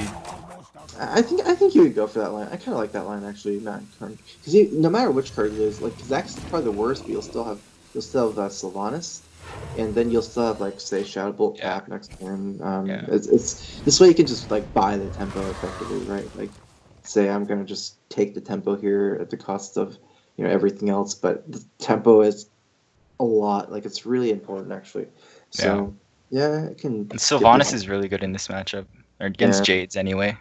And you are all in this matchup against a lot of the druids. So yeah, having this 8/8 big tempo turn. Okay, so so it is Jade. Yeah. Yeah. See what he does, but like okay, so keep in mind that your only minion has died so far is Earthen Ring. So Kazakis with Giant here, a lot of times you can resurrect the Mountain Giant, right? Yeah. So yeah. So we play this, right?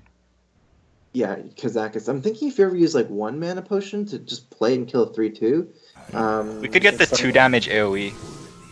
With the 1 cost. You can't get anything to res, right? Actually, I like the 1 mana potion more. You have Sylvanas to follow up next turn of pressure. Yeah. Unfortunately, I don't think you can get the res. Oh, 2 health is better than +2 +2 health is better here than 2/2 demon. Yeah. Definitely, you're adding 4 health. Oh, and you have the 3 damage. That's a perfect one. Actually, wait. Okay. Oh, sorry. We might wanna wanted to rethink that because maybe the 2/2 was better than the 3 damage because you're killing a 3/2, but a 2/2 is not a 2/2; it's a 2/4. It's a 2/4. Yeah, that's true. Oh, does it work in that order? Even though we picked it. It actually does work in that order. Yeah. Okay. It always works in the order more beneficial to you. Anyways, this exact push and go face. Yeah. But it's not always better. You just have to think about it because the 3/2 can still trade their Mountain Giant. And since your Mountain Giant is your highest threat, and it's only a 2/4, you're getting a 2/4, but you're leaving up a 3/2, right? So it's barely better. It's like only better by 1 health, kind of, and he could trade with the Mountain Giant. So, and like if you thought about it a little bit more, this is actually probably still better.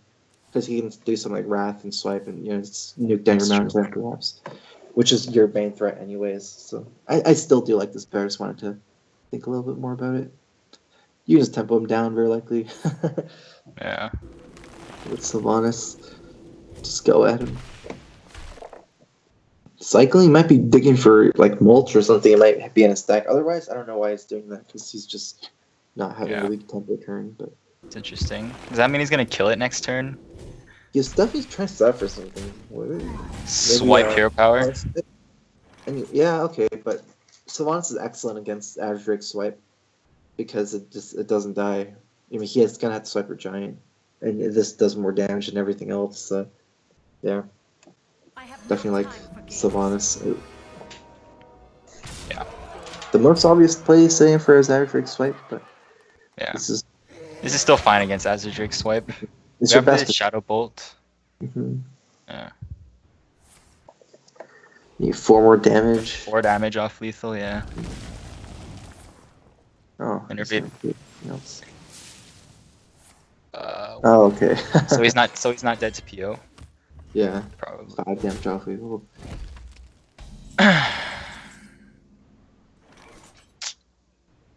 Tap.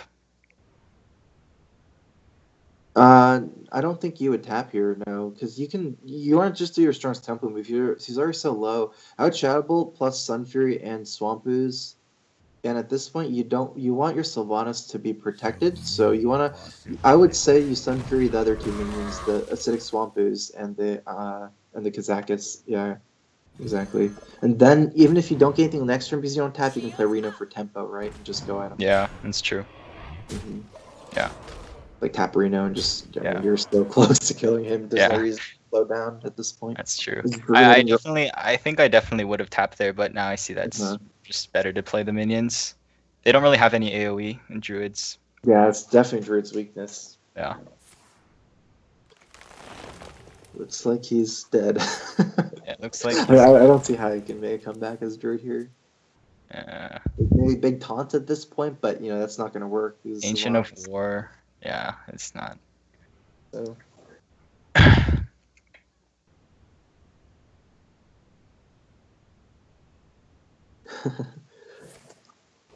Swipe. Maybe Feral Rage and Swipe. Still pretty close though. No, he's dead. Maybe. Yeah. Okay. Innervate Feral Rage. Okay.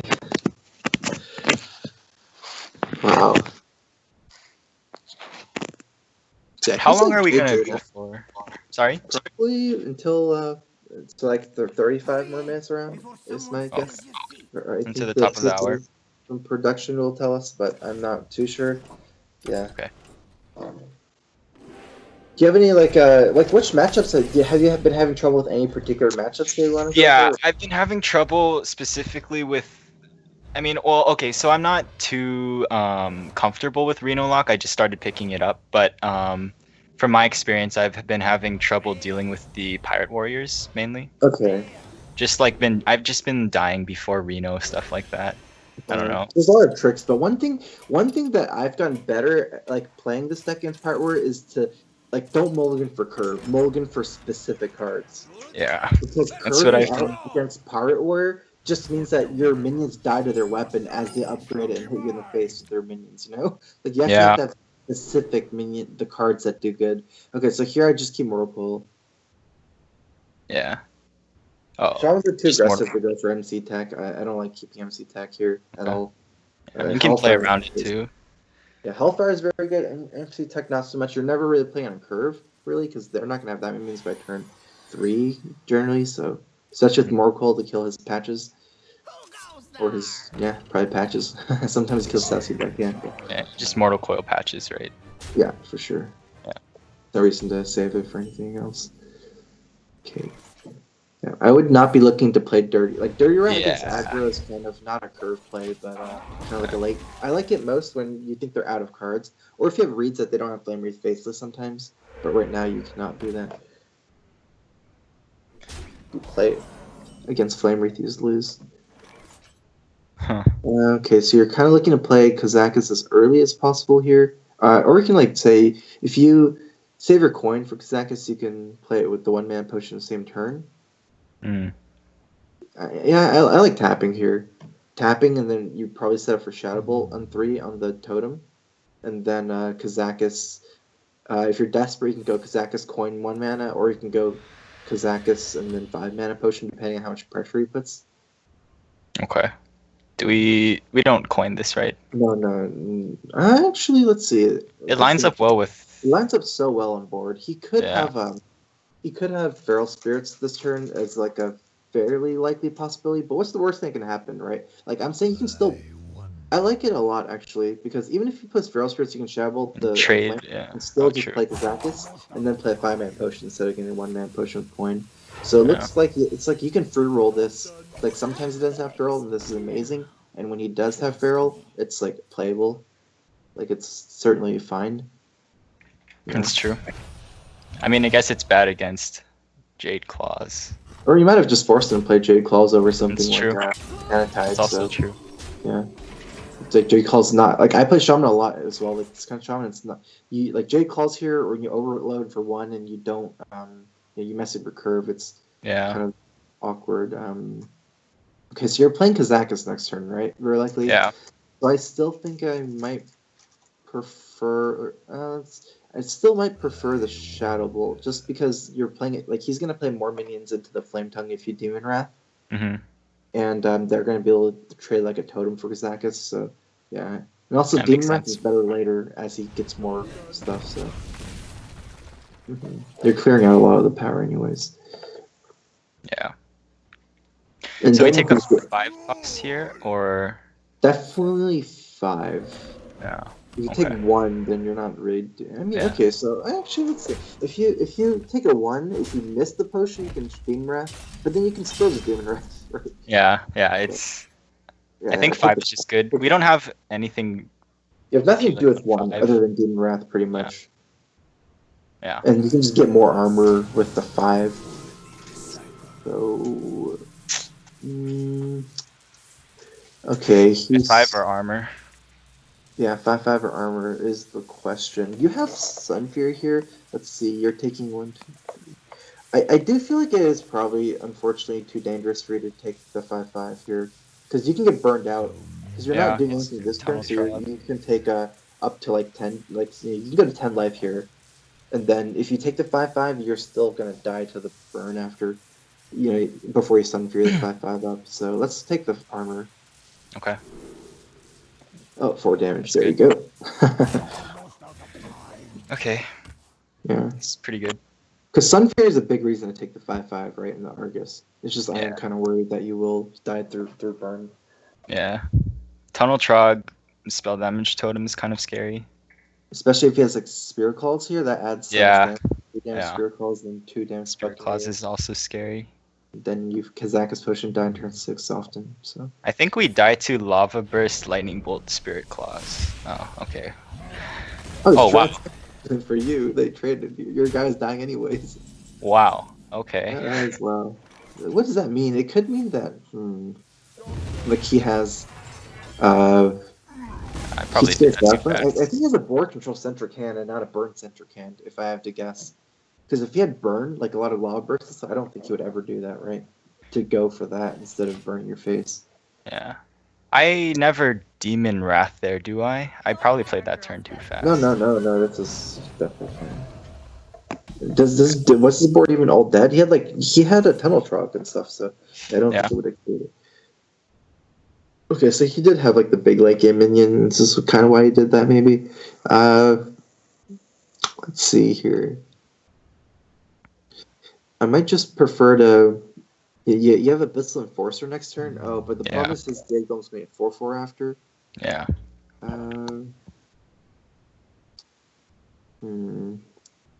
I guess it's kind of between like Life Tap and Refresh and Vendor, and just Refresh and Vendor and like Sun Fury probably. On it, he's gonna 4/4 Sun Fury. Refreshment Vendor, he trades. Yeah, and then you might have to Soulfire next turn on it and play some guys. I think I like just Sun Furying it just to have more dudes on board. Yeah. So refreshment vendor Sunfury. Yeah, and then if he Yeah. takes the trade, it's for like you can set up for like if you have the 2/3 up, sometimes you can Yeah. you can set up This for Demon helps. Wrath too on the 3/3. Yeah. So We like also say have trade Abyssal next turn. It's very hard to play Abyssal, but I guess yeah, if he plays Aya, trades in, goes face, and then you can trade the 2/3 and the 4/4 in Abyssal. So sometimes. Interesting. Okay. Started going phase 2, didn't take the value trade, so you might be able to punish him with Defender of Argus. King Bolt. Okay. He has one more card in his hand, which I guess we don't probably have too much of a read what it is. Abyssal Enforcer are taking like pretty much around the same amount of I don't damage. like It's setting up a this. little bit for next turn though, because he has a 4/4 and a 3/3, so you're taking 7 instead of 11. Wait, Yeah. let's see. 4/4. Actually, it is quite a bit safer, Abyssal Enforcer, and he only has. So he has 7 on board plus another 3 from Abyssal, so he needs 7 damage to kill you. But after that, you can ton up. And the thing is, every other move right now, you're in danger of losing to just board over multiple turns. Like, say you play safe moves, quote unquote, like gang taunt or brand taunt, things Yeah. like that. The main problem is you're not even stabilizing next turn on board. So I like Abyssal and just going for like playing to win and. It is saving you damage too because you're killing Aya, turning it 5/3 into a 4/4, taking 1 less damage there. It's just setting up to, because right now once you get this going, you can taunt next turn. Yeah. And we have it's Brand too. just brand taunt next turn. Brand taunt. Can even Soulfire if we want. Yeah, that way you can save your 4 health on your minion. Probably just go face after that. Yeah. I always forget this is a demon when I'm playing the mirror match. For the demon wrath. Yeah. It's actually kind of a tempting demon wrath too. Yeah, it's actually not bad. Demon Wrath is not bad here, but it's just too hard for you to develop the taunt with it, like a taunt with it. Yeah, I still don't love Demon Wrath here. I like your original plan of just brand taunting both out. That way you just have you have 8 health taunt and like a 4/6. So you have like a Druid Claw taunt too, and just go ahead and Soulfire. Like your hand kind of sucks. You don't really care losing any of these cards. Soulfire the 4/4. Soulfire the 4/4, and I think we might want to think about trading for the 1/1 guy because he could have Maelstrom here. If that's his last card, he had no opportunity to use Maelstrom so far. That's true. You can start racing him, but it's just our hand is like not Flame Tongue. That's really dangerous, right? Yeah. Kind of. Let's see if he has both. I mean, he used 1 Flame Tongue. This could be Flame Tongue. It's actually just kind of dangerous, like because it's spell power. He can burn you out too. It's spell power. Even if he goes, he can go through taunts. Let's go and kill it. I mean, it gives him an extra card, but. It's just whether he can use the spells before. Like, say he has Love of Burst, he can roll spell power and kill you in 1 shot. It might make your clock 1 turn slower, but he can also punish you a lot. Because he's going to get the card regardless next turn, right? Okay. At this point, if he doesn't play Flame Wreath Faceless and just passes here, you pretty much know. You can definitely put a Dirty Rat now at the end. There's no way that it's a Flame Wreath. Yeah. Let's think about a Demon Wrath first, whether you want to do that. Demon Wrath doesn't seem the greatest here. I don't know. 1, 2. It kills his 1/1 and his 2/1. I think I like Demon Wrath because you can trade your 2/3 into one of the Totem Golem or something after too. The main thing here is if you leave up this gigantic board, he can Flame Tongue, and you have nothing to do with your mana. It's not Demon Wrath. If you don't use this turn, it's never going to be used. It's just straight up useless, right? Like it's not. There's no opportunity cost for saving your hand. So let's go ahead and Demon Wrath first before playing all the other stuff, and then play your secondary Wizard Dirty Rat first. Yeah. Might as well play Dirty Rat first, see if he gets anything. I doubt it at this point. Wow. Leroy. Oh, it's a really good main to pull, actually. Let's kill Leroy with your 2/1 half. Yeah. Is there any merit in playing Dirty Rat before Demon Wrath? I don't think so, because you don't think he has a minion in his hand. Yeah, that's true. I wouldn't do that. It might have turned out better here, but Leroy's not even a common card to see in this deck. Yeah. I don't think I would have ever. I don't think most would never make them. Do we siphon this just to like really close it out? Let's see. I don't know how we. It would because so the thing here is if you siphon, what if he plays Flamewreath Faceless? Now the thing is if you don't siphon here, what if he doesn't play as Totem and he burns you and then you have to siphon your own minion? Okay, you have a Doomsayer in your hand, so you could Doomsayer siphon it even if he doesn't play a Totem somehow. Yeah. Or plays like Sir Finley into something and burns you. So let's go ahead and just save yours. Okay, let's first look at the clock. Okay, actually, you don't even care about the clock, to be honest. Let's just leave up Taltrog. Like you don't even kill it, right? There's no reason to kill it here. I think. Oh, that's true. Just start hitting. So in the this face. is 12. We have 14 next turn. One off. Okay. Actually, after thinking about the whole turn, the correct play might be just to siphon the Totem and go face, because that. Yeah, that's true because it sets more up for lethal. Like the Teletrog, regardless of how much it grows, it's not relevant because your board is uncontestable from a Teletrog already. I wish we saw that, but okay, you definitely have to siphon here. Yeah, you probably still win. You're a 7, so I think the only way I don't think you can even win is like Ragnaros, which is not gonna happen. I'll just trade. There's no one spell that can deal. Sure, I don't think there's any. I mean, it doesn't matter, right? Yeah. Yeah. There's We 7 can go ancestral knowledge into stuff. Yeah. He plays that.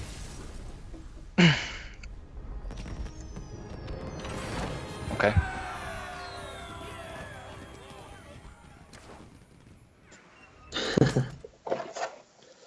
I'm gonna switch the Soulfire for Peel. That'd be good.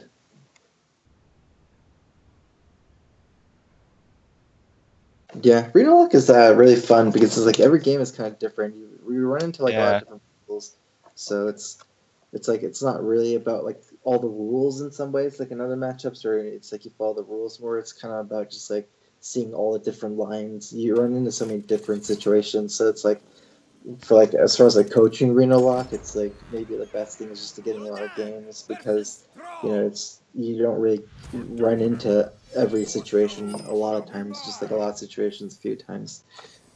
But they're really important, like general concepts. That's really important. So what we can do is like go over like specific like mulligans and what's like really common openings, right? Like once you get into like those late game scenarios, it's really about like just on the spot thinking. Yeah, so here against Shaman, you do have Imp Gang, and I do believe that counts as one of the excellent cards in this matchup. I think Imp Gang is better against Shaman than against Warrior in some ways, even. Because it feels like Shaman has more like low health, whereas Warrior can get like a 4 attack by War Axe and stuff. So actually, and Face Warrior is like more facey than Face Shaman is, and a lot of Shamans are mid range now. So I think just keep Imp Gang boss here. Yeah. Yeah. I was hoping we'd play against Pirate Warriors. I actually don't like keeping Imp Gang boss against Pirate Warrior. I'm just going for it. Yeah, I don't either. Like Doomsayer and stuff. Also, another thing about Pirate Warrior is that if you just keep a minion heavy hand, what can happen is they can bump the early minions in and play Frothing, and if you don't have die. Whereas some that can't happen. So, like you actually give them more damage if they have like 1/1s. Oh wow. Okay, so let's go ahead and play it. Even if he overloads, you do damage to it, so your Imp Gang kill easier. He might not have the Totem Golem, but it's not really a reason to save it at this point. So patches we can send in after he bumps it. Yeah, I definitely like patches the most. Soulfire is expensive. You're not even guaranteed to win if you Soulfire next turn, like in the Valley game, because your hand lock cards are dead. Stuff like Grand Twice is like unusable after you have like 3 cards in your hand. Yeah, patch is really good for the breakpoint here. Yeah. I mean, if he plays Totem Golem, like there's not very many decks that beat this hand, right? Yeah. I mean, we can definitely win. Oh, that's a good draw. That is a good draw. Let's see. That's a really good draw. That's easily your best play, right? Yeah. He needs Flame Tongue to punish that over Shadow Bolt.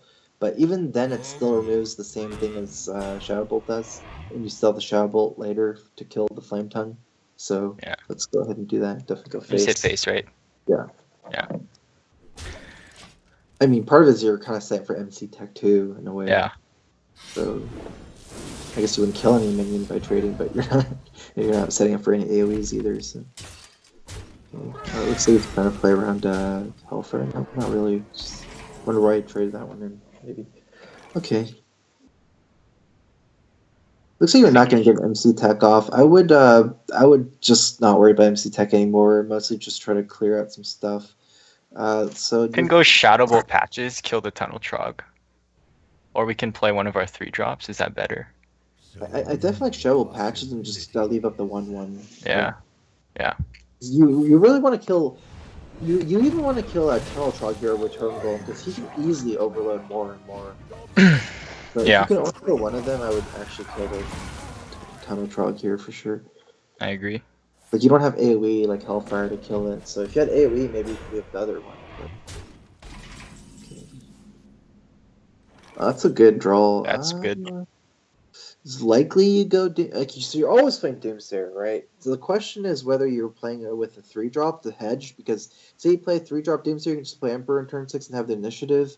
Yeah. But you're losing a 3-drop and losing a tap. He's just hero powered here. Let's see, he could be mid-range Shaman. I actually think your Doomsayer is probably not going off the more I think about it from like Flame Tongue and yeah, well, if it's not going off, then we want to play Imp Gang. Is that true? Yeah. Rather than tap. I think I like playing. Yeah, I like Imp Gang plus Doomsayer, and you have Emperor. It kind of feels weird if it goes off, but it's okay, right? It still puts you in an okay spot because he has to. You're always killing 3 minions, even if, and you're getting initiative because you're killing 2, and then if he lets it go off, you're effectively killing his totem too, right? Yeah. Minions, effectively, and definitely it's better. I actually think you hope it goes off still. Like it's better for you if the Doomsayer pops here.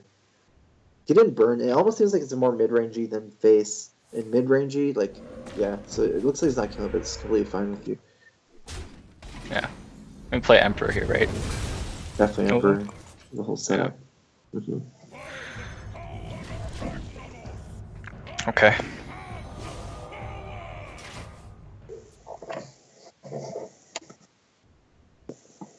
Like you can squeeze an extra tap by playing Emperor here. Also, just kind of force him to kill Emperor more so than refresh him. Yeah. This will give us more information about his deck as well. I kind of feel like making, oh no, never mind. I was gonna say more mid-rangey things from below, but okay. Or burned a Lava Burst on a minion. Wow. Nice roll. Now that you saw Lava Burst on your minion, you know its face. Like so, I think I would definitely just brand, refresh, and render here, because you could just heal for so much more. Like brand itself doesn't line up great against. Yeah. He still dumps 2/2/3s into that's a lot of damage. That's true. Ultimately, you have to realize that it's. And also, if you do brand, refresh, render, he trades double value trade. It's likely you can MC Tech because he would have no minions that die, right? So then if Totem can play as one more minion, you can MC Tech too. So there's a lot of reasons. It's just mostly because he's a face deck and you heal for 8. Yeah. That's good enough of a reason to do this. Like it's kind of. I mean, it lines up weird with his Feral Spirits, but I think it's fine. Like I would be very surprised if he loses this game due to value. Due to the fact that you have no cards, like I think you're not getting outvalued this game. Yeah. Even though it seems like you still have life tap later. Okay, so we're tapping here. Let's see what you get, but definitely MC Tech over Ooze, probably Argus. Are we gonna go Argus? Okay, so you're thinking about where to put your MC Tech, around the left or the right. Yeah. Let's go ahead and. I mean, the best outcome was if we steal patches, right? Yeah, I would just Argus on the left, because you're always Argusing the 3/5, so you have more options depending on what you get. You just either way, you can do either one, right? This way. Okay. That's incredible. So this is trading. Yeah, you want to think on Maelstrom here a lot. It's actually very likely. The Ooze is really weak to Maelstrom, whereas the other one is a little bit better. So I think I like Argus, and probably Argus the 1-2 on the left. Like that. Yeah, Yeah, because okay. the Argus survives the Maelstrom here. I don't think you go for like the full like read and don't do anything and try to Argus something else. That makes sense. Ooh, Uh, Lightning Storm. Huh. Interesting. Lightning Storm with Loud Burst, not something you usually see. It's okay if Pissing Nether. You should start tapping though at this point because you're kind of running low. It's like I don't think you ever Twisting Nether is here. You should be tapping Yeah. and seeing what you get. Very likely Twisting here. Yeah. Just Nether, right? I think so. Like I think it's way too greedy to take another round of hits here. I guess the worst thing can happen is the Nether and he plays like things from below, but like he has already shown Wild Burst and things like Yeah. that. He also is running Lightning Storm though, so it's very possible that he's running things from below, I guess. Yeah.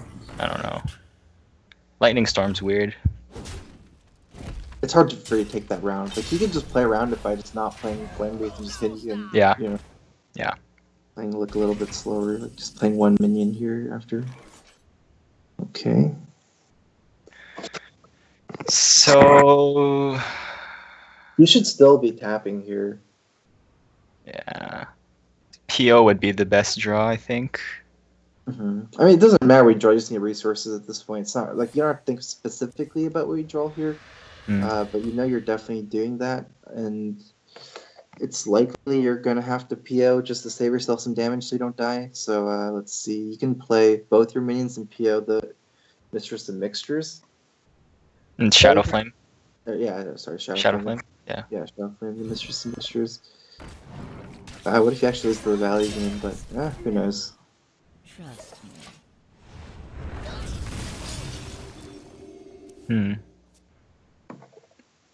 Golems are a girl's best friend. It's actually pretty mid-rangey, huh? Yeah.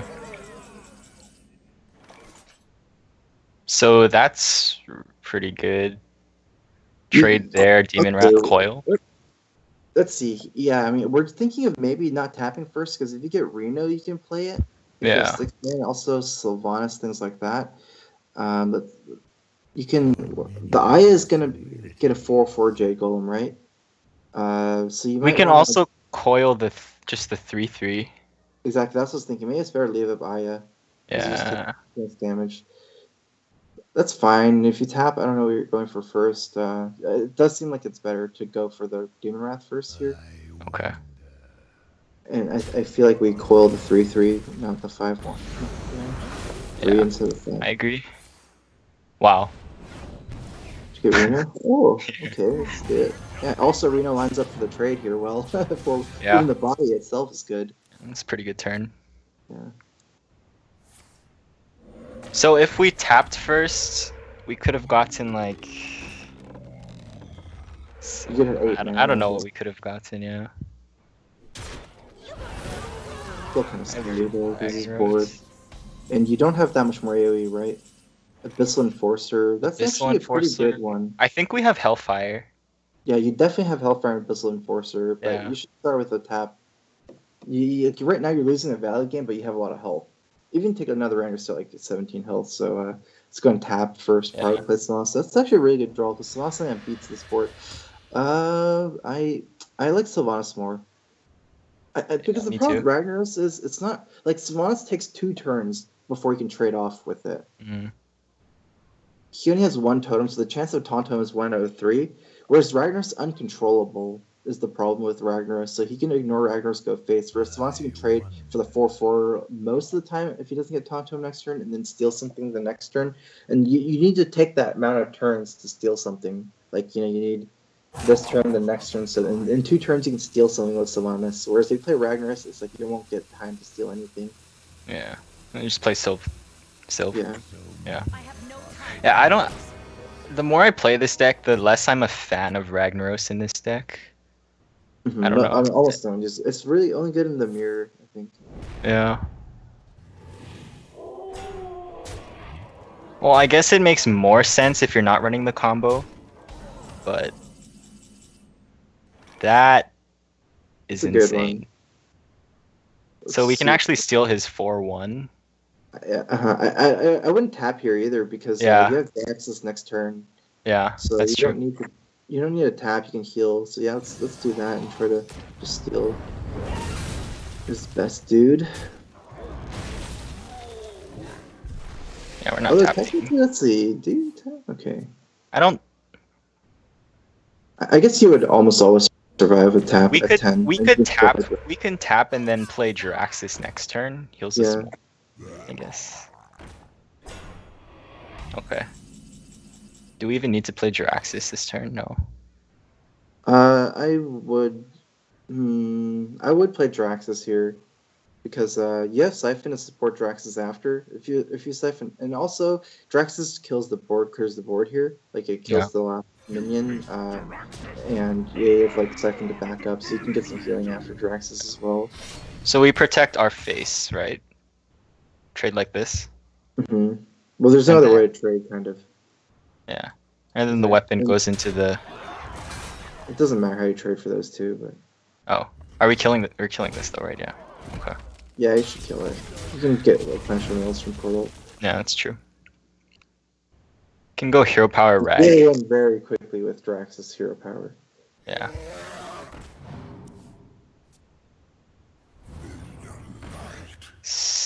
So Pretty easy turn. I think, safer. It's safer just to siphon, right? Definitely Siphon over Ragnaros. Because this game is already have a lockdown. There's no reason to take risks with Ragnaros. So just like hero power Siphon the 7/7, trade your minion into the 4/4 and go face. That way you'll have 15 life and a Draxus, like full power Draxus on him, 15 with an Inferno advantage into like a 0 card Shaman. Yeah. How does he even win now? I think you got this now. He's dead. Yeah. So even that's like no damage. You can just play Rag hero power and just keep going at it. Yeah. Okay. I think that was our last game. Oh, okay. Yeah. That's pretty interesting. Wow, that's pretty cool. Like I feel like we never lost. We never lost today. Like both of the sessions I did somehow ended up never losing. But that's really weird. Yeah. It's Well, it's actually- kind of. I was hoping we'd play against some Pirate Warriors, but I guess as soon as you start taking some lessons, start not playing into your bad matchups. I guess that's how that works. Yeah, didn't get too many bad match, but Shaman's pretty good actually. Against. Your deck is pretty good against Shaman, so that's pretty cool. Yeah. But yeah, just gonna go over Power Word probably. It's like maybe you can do something in deck list, but are you running Argus in your deck list? My deck, I have Argus. Okay. Oh yeah, I saw. Yeah, I feel like if you're not running Leroy combo, you should probably have the full board control stuff. So you should have like both Sunfury and Argus. And I kind of like Blast Crystal Potion even if you're going for full board control without Leroy, just to have more removal. Yeah, that's interesting. So I'm not sure. I don't think I saw that card in your deck, but I don't like have it. Blast Crystal Potion maybe instead of Ragnaros in that slot. You have Brand MC Tech Dirty Rat combo. Like if you're Dirty Rat is one of the reasons why you can go no Leroy, because in the matchups where you really want to burst people, like against combo decks, you also have Dirty Rat as an alternate win condition. Like you can beat Kundred like that, and you can beat Leroy combo in the mirror if you Dirty Rat their stuff as well. Yeah. So if you don't like Rag, maybe you can try to replace it with Blast Crystal Potion. I think that's the card. Another thing about this deck is if you're running into a lot of rogues, you should run Fellfire Potion. But if you're not running, it's like an anti-rogue deck. So I haven't seen too many rogues. Okay, there's been a lot of rogues recently in Legend, but like people are all hopping over that deck right now. So a lot of Reno decks have been teching Fellfire Potion for rogue. So something I know if you do run into that, you should do that. Okay. Yeah. Well, thank you very much. Yeah, no problem. Thanks for stopping by. It's pretty fun. Okay. I will talk to you later in the tournament. Hopefully, good luck and good luck in Hearthstone. I'll see how the tournament goes when it starts. Yep. Thanks, man. You too. Yeah. Have a good day. Yep. You too. See ya.